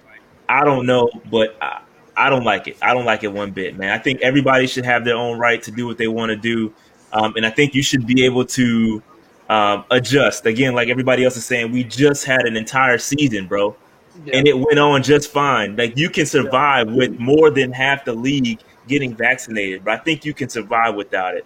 So, again, I get it. I get the concerns. The NFL is a business. They can do what they want to do, private. I get all that, bro. I get that. But, it's a thin line to walk, bro. It's a thin line. I work in a hospital, and people still get the choice whether to be vaccinated. So, NFL, you should have the choice. I'm around COVID people all the time. So. Well, and then that's what people like, to play devil's advocate here, that's what people are saying. Well, the NFL is giving you the choice. They're basically saying, you don't have to, but here's all these extra restrictions that basically make it where not only is it a nuisance to your own life, but you're a nuisance to your own team if you're not doing it too. So then it's just it's a way to add more peer pressure on you to do something that you don't want to do. And then Rashad made a good point too. It's that it's not head coaches that they're doing it to. It's these lower level offensive line coaches and shit. So they're expendable. They don't care. They're just going to use them to make an example out of. Now, someone did put on Twitter that apparently there's a football team out there. They didn't say which, and they didn't say which players, but they said that they had eight players on a team that are refusing to get vaccinated and 7 of them are superstars, like players that you're not gonna cut. Hopkins? See, I'm thinking that it's the Cardinals. I think you're right on that. Hey, you're muted, Rashad. My fault. I was gonna say they're not gonna do nothing about it. They ain't gonna do nothing about it, bro. These dudes are superstars. The game needs them, so you're not gonna force them to do anything they don't want to do, bro. That's how it works. Yeah, they need them. I actually need them because I have Hopkins on my team. I actually agree with you guys that everybody should have their freedom of choice. But okay, say it is the Cardinals, and as the NFL says, you have to forfeit a game, and it comes down to a loss that counts towards the playoffs. And you're on the Cardinals team, and one of your superstars gets COVID, and that one forfeit loss costs you an opportunity to get the playoffs. How are you gonna look at that guy? But how many wins did you get because of that dude too, though? Or how about this? How many people get COVID for you to forfeit? That one loss cost you an opportunity to get in the playoffs and a chance to play for a Super Bowl. Yeah, they're superstars and they help you win the game, but it could be a veteran who's like last year that he's gonna be in the league, and this is his last opportunity to try for a Super Bowl. How are you gonna look at that guy and say, dude? You're not gonna look at that. You're not gonna look at that dude funny. You're not gonna look at a superstar like that funny, bro. What was the NBA? I beg to differ on that one. I know I would. What that dude's ass? Yeah, I'd be pretty pissed if. So you walk up to Tom Brady and say, "Dude, I'm pissed off because you didn't get the shit." Well, I walk up to Tom Brady and say, "I hate you anyways." It doesn't matter. Fair enough. Touche. Fair enough. But it's like Donovan Mitchell to Rudy Gobert. I see the point that you're making, Rashad. It is a good point, because the superstar obviously gives more than he takes away. You know what I mean? But I get it. I'd be pretty pissed if it was my last year in the NFL. Bro, I get it. And that loss that we had to forfeit. I get it, bro. I got it. I got you. I'm hearing you, bro. But at the same time, man, this is you talking about a super.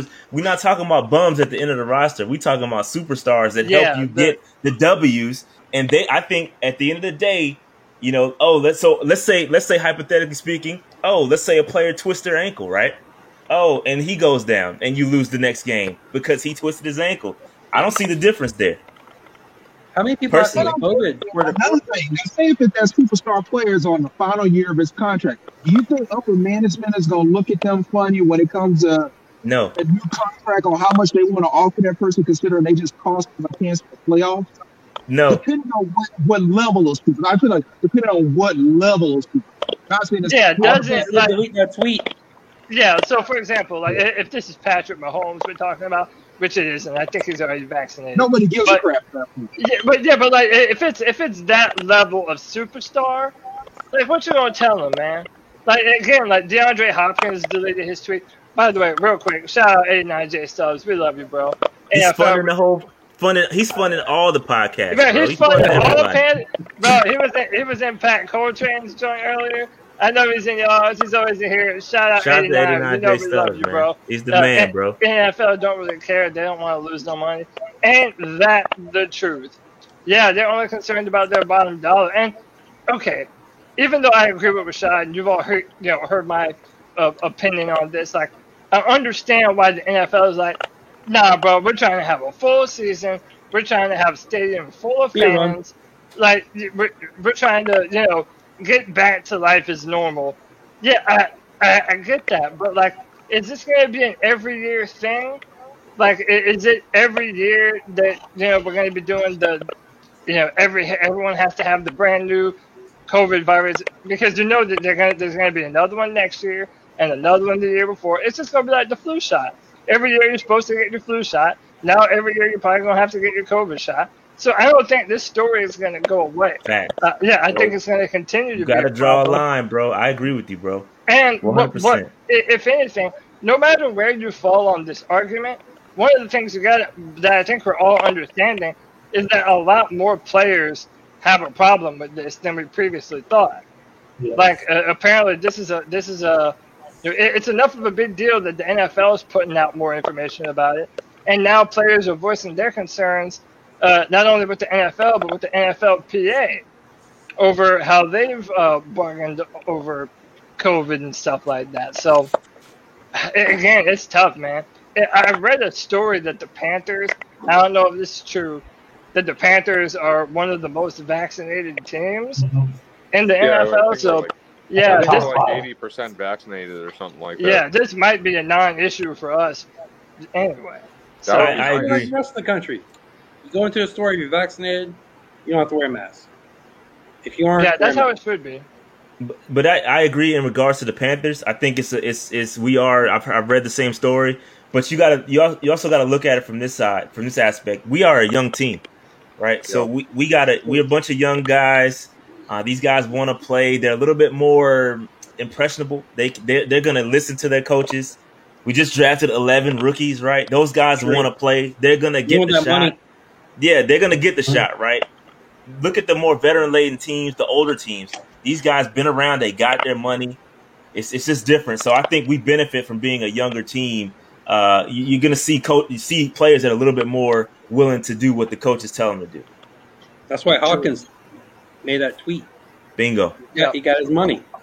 Hey, let me get into people that haven't heard from in a minute. Cole, what's going on, man? You feel any kind of way about this? By the way, if any one of you don't want to talk about this, that's cool too, bro. I barely even wanted to talk about this shit at all today. Hey, if it's me, I drafted Hawkins in my dynasty, so if he retires with Cam Akers, I mean. Yeah, your fantasy team is already screwed. Yeah. But let's go to Cole, and then we'll hit Zach and Panthers rule. And then Supreme, man, we haven't heard from Supreme in a minute. Cole, what you think about this one? Yeah, I think we're not going to be too affected by this. I would say it shouldn't matter for us mostly, and I feel like for D-Hop about the tweet stuff, I feel like they should get vaccinated. But I don't know. It's not going to matter for us, so I haven't been too involved in it all. Yep. So. By the way, I respect everyone's opinion. Like, my whole thing is, do you, man? I'm gonna make the decisions that's best for me and mine, and I implore all of you to make the best decisions for you and yours. You know, it's like I ain't here to shame nobody. I'm not anti-vax. I'm not anti this or that. I'm just telling everybody to do your own research, make your own decisions. Don't listen to the media or your uncle from down the street or whatever. Like, do your research. You know, make your own decisions. Don't feel pressured into doing anything. And I think that's the argument that we're having, right? It's a bunch of guys who want to have the choice, and they feel like, no, they don't get a choice, even though the NFL is telling them that they do. So, Zach, what do you think, man? Yeah, I think all the players should just have their own. They have a right to have their own choice. You know, I don't think what the NFL is doing is right necessarily. Like, making life like hell for these guys not getting vaccinated. You know, it's rough. I think that people who get it, you know, cool. If you don't get it, that should be cool too. I don't think people should look at you any different just because you didn't get a vaccine. It's like what Nick was saying earlier. You know, it hasn't had the testing that most vaccines do get, and it's been rolled out so quick, so people don't know like side effects that could happen long term. You know, it's just like I think just make your own decision on it and do what you think is right. But you know, how many people you think are like superstars are saying they're not getting vaccinated as opposed to like the role player? Because the role player could be like, "Yo, I'm not getting vaccinated." All right, 2 years ago, you're getting 2 years like away from that, you're probably getting cut because you didn't go with the team. That's a good. I'm telling you, I don't know who it is. I have a hunch to think that it's Arizona, and the only reason I have that hunch is just because DeAndre Hopkins has already kind of like made his stance known. Like, dude, what if it's okay? This is just a hypothetical, but like, what if it's DeAndre Hopkins, J.J. Watt, Kyler Murray? Like, what if it? What if it was just like I hope they all retire. Big name players. What other team has 7 superstars like that? If you're gonna say that that team has 7 superstars that don't want to get vaccinated, obviously that's not all the superstars on the team. There's going to be more. So that kind of leaves you with only a couple of teams. Tampa Bay being one of them. Okay, Arizona Cardinals being the other one. You know, what other teams can you guys think of that has a really loaded team besides that in Kansas City? I heard somebody say Buffalo might be the team. Because I heard Josh Allen was big. Tennessee? Yeah, that's a good point. That Josh Allen was one of the people that was and Cole Beasley's been going ham on that. Dude, I don't know if y'all follow Cole Beasley on Twitter, but he is so upset about this shit. He's like super, super pissed off. I think Coach Beasley is going to get cut over this. I believe Sean Payton and Bean will cut him over this. They said that his deal-wise, they would save the Buffalo Bills money just cutting him. Yeah, I mean, if you look in general, I mean, they're not going to say we're going to cut him because he's doing this. They're just going to say it's better for the team, or they're going to make up some excuse. Yeah, dude, that's but I mean, crazy. everybody's going to know what it is. But I mean, dude, but he was one of Cole Beasley was one of their. I mean, obviously Stephon Diggs is the guy up there, but dude, he's a real contributor to that football team. He's an important piece. He's an important piece of what I mean. I'd say so. I'd say he's not another slow white guy to go out there and do his slot shit.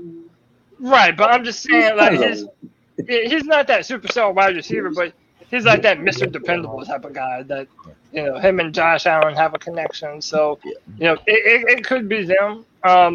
Panther Rule, let me get you in on this, and then we'll go to Supreme, and then I have another question. I'll pass on to you guys. What do you think about this? Do you have any? Panther Rule, do you have any strong opinions on this? Well, to be forward and bluntly, I got my shots because of my family. My wife's got health issues. My mom and dad do, and I looked at my own family and say, okay, it would be better for them if I get it, so I did. That being said, I think I think it should be a player's choice, and the NFL should just leave the whole thing alone. But I also think it's odd that if you look, the NFL said, I think it was a date in June when if a player wanted to set out the season like they did last year, that was the expiration date, a date in June. Not even 30 days after that expired, they make this rule that says if you don't get your vaccinations, there's going to be punishment to it. Just go back and say they put this out in March or they put this out in April before that deadline hit. How many of these superstars or backup players would say, okay, fine, I'll set out the season? I don't think they thought it was going to be as bad as it was. I think they thought that numbers for vaccinated players was going to be higher than it is now. I mean, if you look at everything that's been said, we haven't vaccinated as nearly as many people as they were planning on at this point. At least that's what I've heard. I don't know if it's true or not. Yeah. And again, I know this gets thrown around a lot too, but it does bear repeating that most of the people who have severe problems or anything related to COVID, they're normally not young, strong NFL players. They normally have some kind of pre-existing condition or they're older. NFL guys aren't necessarily in the range to really have a bad time. I had to go in the COVID unit to deliver medication in the hospital. It's mostly extremely overweight people, man. Yeah, it's people that have some underlying concerns, and again, so I feel like a lot of this, everything's so politicized now. It's like this all gets really, really, really hot button. Go ahead. Well, now when I deliver medication, I see a doctor without a mask in the patient's room and a nurse with a mask. I guess she's not vaccinated. Yeah. So it's like, why can't NFL just do that shit? Yeah. It seems. Yeah, common sense is out the window. Masks or face shields. I guess face shields are just as good as masks, if not better. I mean, make it so that way it's like a pull-off film that you pull off in between every play. Last year should be work. Yeah, right. Now, I feel like Supreme Leader probably doesn't need vaccines because Supreme is in the name, But Supreme, what you got to say, man? You have anything to add? Yeah, so I mean, to jump on Panthers rule, it's like I got my vaccine, just because my family. I got 3 boys who can't get the vaccine. I've got two parents, you know, over the age of 60, so Gotcha. I got to look out for them. Now, to the NFL, it's like, you know, they shouldn't penalize these players for not getting the vaccine. It's their choice. My job gave me the choice to get the vaccine. It wasn't oh, you're fired if you don't, you know. So, and at the same time, though, it's like the NFL, they're these money makers, and they got to protect their billion-dollar business, and it's like that's the reason they're doing it. That's the reason they're putting forth all these protocols. Is because they want to make their money, capitalism, blah blah blah blah blah. So it sucks, but it's the way it is. So I hear you, man. And once again, 89 J Stubbs is just the best, bro. He's just the best. I don't know if there's anyone better. Rescheduling games costs millions. Remember that. That's true. And another thing I heard too is that if they have to cancel a game, not only does the team with the outbreak have to take the loss, but they also have to pay the other team all the money that they're out for not playing the game, which is around $72 million. How many people have to get COVID for that to happen? So it has to be enough of an outbreak. Yeah, it has to be enough of an outbreak that the NFL has to reschedule the game, or that they couldn't, they couldn't continue with that game somewhere else in the season. You think that was like from last year when Denver couldn't reschedule when they had all three quarterbacks, but they rescheduled for the Ravens? And you know what? Honestly, to be very real, that's probably what they're trying to avoid. That's what they're trying to not have happen, where you have an entire quarterback room that's just decimated, not able to play. Bringing a receiver. And again, I understand, man, but look, I think part of, again, I'm not an old guy. I'm only 31 years old, but part of getting older is realizing that there's truth to both sides of the story. And I think today's discussion has been a good representation of that, man. A lot of people on both sides that are like, hey, man, everybody's got to make their own personal decisions. I'm proud of y'all, man. We had a damn good vaccine conversation. How about that? Mad at each other. Yeah. None of us are mad at each other. We're all cool. We're all still Panthers fans. We're not going to have a great Beastie Boys conversation. I know that. Oh, yeah.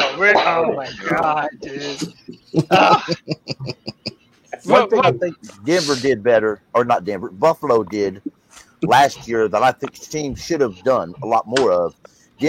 Buffalo had one quarterback that they kept away from the team facility, and one quarterback, and that happened to be their rookie. So if something like that happened to them, they could always bring him in. Now, since he wouldn't be able to hang around with the team, but he always online with the coach, you still may not get a lot of good production, but he was still an available option. Unlike, of course, Denver, who didn't do that. So. Yeah. So, listen, man, I appreciate you all joining me today. I'm going to ask one more question, and then I'm probably going to call it a stream. We're going here on 2 hours. I appreciate you all coming and hang out with me, man. This Friday free-for-all is for y'all. It's for the fans. I'm not going to be able to do it if I don't have people to come in here and hang out. So I appreciate you all hanging out. But something interesting happened the other night, and I felt like that would be this would be a fun little way to end this podcast. The NHL was doing an expansion draft for the Seattle Kraken, and they referred to the Carolina Hurricanes as the Carolina Panthers. And this even became a thing on Twitter where the Hurricanes and the Panthers swapped logos and colors for a little bit. And it was pretty fun. Shout out to the media team for the Panthers and the Hurricanes. But if you know anything about an expansion draft, meaning that team gets to pick players from every other team that there is pretty much, and your team gets to designate 5 players that are untouchable, that this brand new team can't come in and grab. So my question to each and every one of you is, if you had to protect 5 players on this current Carolina Panthers roster, who would those players be? And I'll go ahead and go first. This is the list. Yeah, whoever's on the roster, man. Every single player currently on our roster is a go. Okay, this is my list. Okay, I'm protecting Brian Burns. I'm protecting J.C. Horn.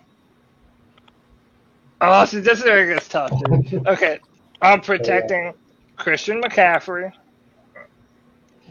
I know. As much as you bitch about his contract, I know, man. I know. But then I'm also protecting Jeremy Chin. A lot of defense, man. Yeah. And then I guess, bro, I'm probably gonna go Taylor Moton. Yeah. Gotta go Moton. Taylor Moton. That's my 5. And none of you are gonna avoid it. I want 5 from every single one of you. I'll take your 4. So I'm gonna go Chin, Burns, Horn, and I'll go Moton. But I'm gonna swap DJ Moore for your Christian McCaffrey. That's my list. All right. Christian McCaffrey is the only one that I was like, yeah, iffy on. But again, man, I'd rather have him than not. So I picked Christian. All right. That's exactly what I was going to do. Get rid of Christian McCaffrey, keep DJ Moore. Okay. All right. Supreme, man. I see you. I see the gears turning, bro. Yeah. I see the gears are turning, bro. Who's your 5, man?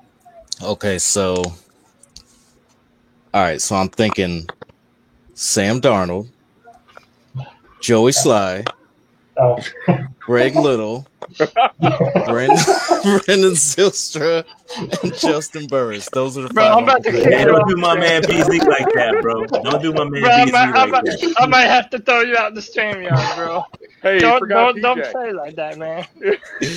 Nah, but honestly, I would definitely protect. I'd definitely protect Burns. All right. I'd have to take Moton just to have some type of solidity on the line. Okay. Chin's a beast. And out of the last 2, it's tough, but I would say Moore, DJ Moore, and oh man, that's a tough one. That 5th one. I know it really is tough, man. Because there's a bunch of people I wanted to name. I would put Brown as the last, just so I could have a formidable defensive line.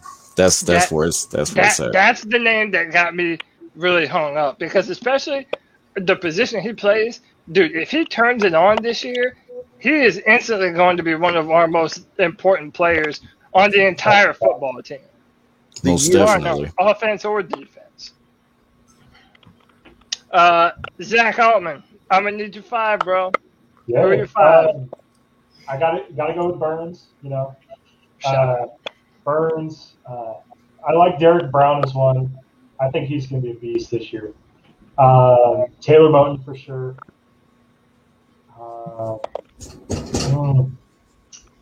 DJ Moore. And that's tough. It really does get tough once you get to probably the Jeremy player. Chin. Probably Chin. I want to go with Horn, but like Horn hasn't shown me anything in the NFL just yet, so I gotta go with Horn or Chin. Right. I had to throw Horn in there because I'm on record as saying he's going to be the defensive rookie of the year, and I believe it in my soul. I believe it in my soul. So there's no way that I could not put him and make him a part of this list. Cole, we didn't get your list yet, did we? No, I didn't. Yeah. All right. Tell me your 5, bro. Going right off that J.C. Horn, yeah, I'm going to protect him. That's one of mine. I'm going to go with Chin. All right. I'm going to go DJ Moore and Christian McCaffrey. All right. Best of both worlds. And then the 5th one.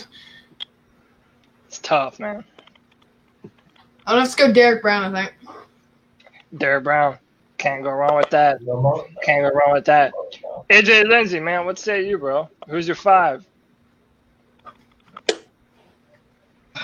Oh, man. Yeah. Chin, Burns, Derek Brown.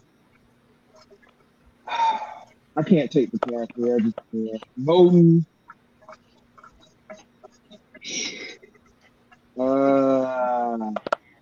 Yeah, and Moore. DJ Moore. All right, that's a respectable list. That's a good bit of offense and defense too, I think. Kevin, All tell me right. what you think, man. Burns, Chin, Moton, Horn, and Terrence Marshall. Oh, We're going to suck. We're going to get first pick. okay. Wild card pick. I We're going like to take that. all our good guys, so we might as well, take the I like rookie. that. I like that. Interesting. Panther rule. Who's your 5, man? Burns, Chin, Brown, Motrin, and Moore. That's cool. That's a good list. That's a good list. There's too many to choose from. Yeah, there really is, man. Once And you a lot get of to young the guys. 5th, yeah, like you're inevitably leaving out a really good player that we want as a part of our team. And we're going to and suck. then- too.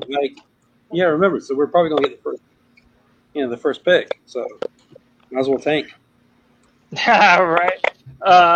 So, and now we move to my man who has joined me every single Friday for every single Friday free for all. My man, Nate Montiero. Who's your 5, bro? No matter what, we got to keep Burns. We got to keep Got it. DJ, and we got to keep Moton. Okay, Moton Yeah. was DJ? one of the top. Yeah, Yeah, I think so. look at the seasons he's had without having a good quarterback thrown to him. Sleeping on 3 DJ, bro. Yeah, Don't sleep 3 on DJ. I know. 3 but I think we can 1,000 replace the yard receiver. seasons. Yep. We can replace the receiver. CMC's numbers, while I love CMC, don't get me wrong, his numbers were elevated just because we didn't have a good quarterback on the roster the last couple of years. So Okay.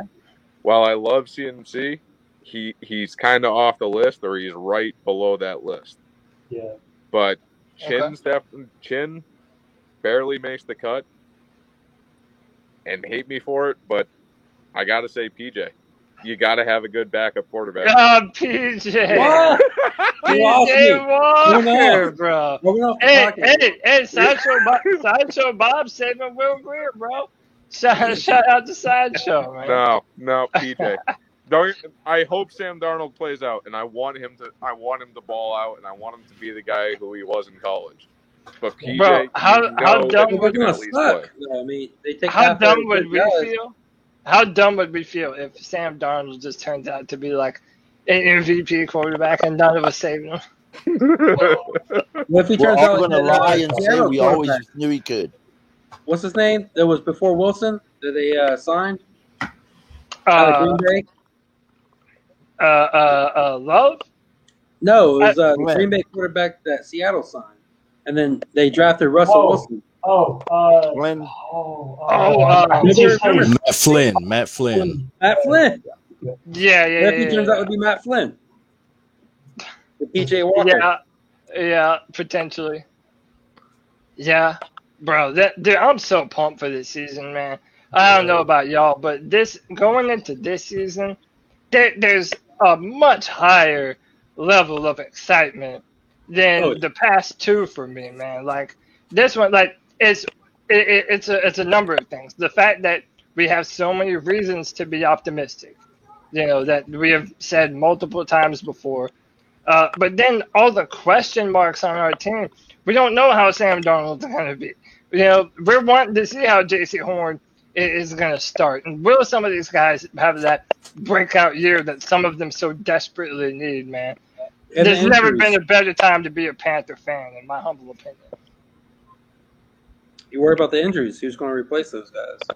Somebody's going to get injured in preseason. Don't say that now. Don't They put will. that on me. Don't put that evil on us, Ricky Bobby. Always happens, man. Yeah. So who do you think it's going to be? Shit. I have a feeling it's going to be a receiver for some reason. That would Either be, Can we exit this topic, bro? We don't need to put any Yeah, kind of injury. yeah, Move this on. feels weird, bro. Yeah. Yeah, this is like asking me who's my most attractive cousin. Like, what? I ain't You know talking who about it that is. shit. You know who it is, Cody. You're right, I do. Don't act like you don't know. Oh, bro. Well, listen, y'all. This is a Friday free for all. If you haven't done so already, please hit the like button. Please subscribe to the channel. And hey, man, if you got some other Panther fans, share this with them too, man. I'm a firm believer in the rising tide lifts all boats, man. Especially all the other Panther creators here on YouTube, man. PNP has represented 2 Friday free-for-alls in a row. David came on and hung out with me last Friday. This time I got Rashad in the chat. I certainly appreciate you coming hang out, sir. Why don't you tell everybody where they can find all your content, bro? Hey, man, go on YouTube, Panther Nation Podcast, or PNP, Rashad and Dave Show. Hey, real quick, we are blessed with the opportunity to interview Tommy Tremble tomorrow. If y'all got any questions, y'all want to hear from Tommy Tremble, yes, I'm already going to ask him why he didn't attend Titan University, so I got that. But we're going to talk to him tomorrow. And if you want to hear the interview, bro, you got to be a Patreon member, $3, bro. That's all I'm asking. I bust my ass literally to get all these interviews, bro. I've interviewed Panther legends, okay? Stephen Davis, Deshaun Foster. I got them all, bro. And all I'm asking is, yeah, I got him. Interview is on Patreon right now. You can go check it out. He's cool as hell.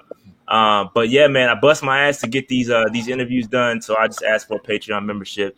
I interviewed Stanley McGovern the other day. So if you didn't get a chance to see that joint, it's super lit. This dude is crazy, fun as hell, cool cat. Brian Burns' brother, the official hype man of the Carolina Panthers. So go check that out. So go over to patreon.com/Panther Nation Podcast or Panther Nation PC. Check that out. We live every Monday, man. Every Monday we lit 8:30 Panther Nation Podcast. Check us out, bro. Twitter, Panther Nation PC. Check it out, man. Appreciate the support. Definitely appreciate you, Rashad. Thank you for coming to hang out, bro. Is there anyone in here who would like to plug something or let somebody know something before we get out of here? Kevin, what's up, bro? Tell them. Hey, not really for me, but my boys, they're all into Dynasty fantasy football. I've never been a part of it. It's always been the single thing. But they have a podcast, and it kind of got me into playing Dynasty. It's my first year playing. But they have a podcast called the Long Game Dynasty Podcast. Check them out. They talk about all the things that go wrong with, fantasy, dynasty-wise. Got me into it. Cool, man. Hey, shout out your Twitter, too. What's your Twitter? KBosh89, KBOSH89. That's it, man. That's my Gamecocks fan, man. I'm embarrassed to say how many. We didn't even talk about Clemson, Carolina in the whole fucking podcast. Bro, I know, what's to talk about though? Yeah. Unfortunately, listen, I didn't watch the game last year. I refused until they fired Will Muskrat. Yeah, bro. I've been wanting to talk more college football. I'm trying to find a way to do that. I'm a huge Clemson fan. I'm excited for my Tigers this year, man. So I'm definitely trying to figure out a way to do some of that stuff. 10, I'm gonna talk to UFC sometime, bro. I'm picking TJ, man. I'm picking TJ over Sandhagen. There's a lot I want to talk about. I want to talk about MMA, college. There just ain't enough time in the day, man. But Supreme Leader, man, why don't you tell us where they can find you, bro? Let's see. You can find me at Twitter at the handle Supreme Leaders. I just don't be on social media that much. I did start a TikTok. You can find me Supreme Leader Z. I try to make funny shit. I try to make autism awareness stuff too on there. So good stuff. You can find me on there, and you can find me here on C3. And I'm definitely have to check out PNP too. Mondays, of course, man. Hey, I'm a firm believer. Rising tide lifts all boats, man. That's C3 gets more popular. PNP gets more popular. Hey, man, it serves Panther fandom. That's it. Yeah, man. Cole, man. Yeah, I appreciate you for joining, man. Do you have anything you want to say before we get off here? Not a whole lot. Besides, I was thinking about your comment on the Sam Darnold and how stupid we would look if he's an MVP. I'm gonna switch for the 5 we're keeping. I'm gonna switch Horn for Darnold. Yeah. We're definitely gonna be in our feelings and our emotions when that ever happens, man. Zach, I appreciate you hanging out with me, man. I'm happy to see some of your faces too, man. Like, I've been knowing y'all's names for a while, but now that I get to see y'all, man, this is cool as hell. So I appreciate it. Zach, man, what you want to tell the people before we get out? Not a whole lot. I wanted to ask your opinion on the on Oklahoma and Texas trying to join the ACC or the SEC. It doesn't surprise me, man, because everybody for recruits, it helps. Everybody wants to play in the SEC or the ACC, but to me, this spells the death of the Big 12. That's all that is. I think all those Big 12 teams are going to be forced to probably find another home because I believe Oklahoma and Texas were the main reasons Big 12 even started. Yeah, Oklahoma 100%. declined it, but Texas said no comment. So, and then apparently no one told Texas A&M, so now they're the butthurt third wheel and this that doesn't want Texas because I guess they're afraid that if Texas joins the SEC, no one's going to go to Texas A&M, and they're just going to, I don't know. Rest in peace to the Big 12. But yeah, Panther Rule, man. You have anything you want to shout out before we jump off here? You can find me on Twitter at Panther Rules. That's the primary place I go to.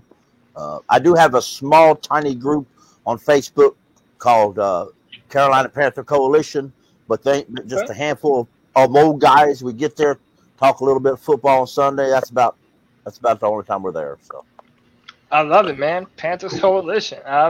I'm digging it, man. I try and stay off of Facebook, Carolina Panthers groups, because normally they are cancerous, bro. A lot of those fans on Facebook are just. That's why we created our own. And it's you get bored there, folks. There's hardly anybody there, but there's we post information, and that's about not a lot of cold discussions. I don't go to all those groups I used to go. I don't do all that. Salute, man. Tell it to us one more time. Carolina Panther Coalition. Carolina Panther Coalition on Facebook. Check it out, y'all. Nick, my brother, like I said, man, you've been with me this is every Friday, bro. We're gonna do this even more Fridays, man.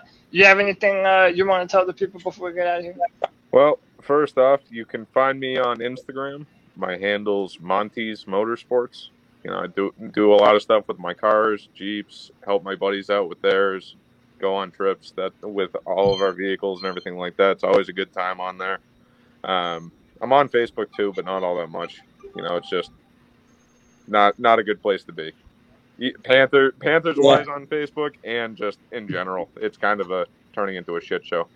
But I do want to shout out Panthers Insider on Instagram, because I'll go on Instagram once a day while I'm at work just to look at things on lunch, and he always has 8 or 10 things on there that are always good reads. So I want to shout him out because he's doing a great job, and he's been doing that for a while too.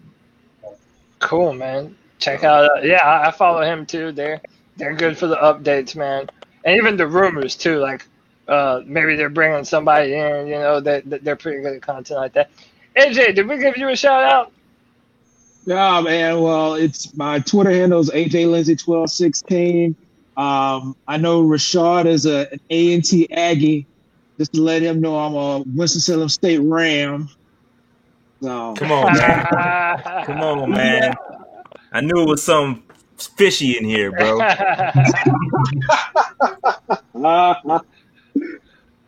But hey, I enjoyed the show. I've been trying to catch up with you guys on Fridays. Been a little busy and everything with vacations and things going on, but I'm glad I was able to make it tonight. I'll be back on Tuesday. I'll see Rashad and Dave on Monday, and love the show, man. Appreciate that, brother. Man. Love it. And hey, just so y'all know, man, this is an every Friday thing now. Every Friday, I'm gonna go live at 7. This is for anybody who wants to come in and talk about the Panthers or whatever else, man. That's what this show exists for. I appreciate you all coming to hang out. Until next Tuesday on the C3 podcast, where you can join me, Tony Dunn, CK, and occasionally the Bat Daddy, as we do the longest running Panther podcast on YouTube every Tuesday night at 9 p.m. And man, we'll be doing this every Friday also. So come hang out, Panther Nation. We love you. Peace and love. Keep pounding. Keep pounding, everybody.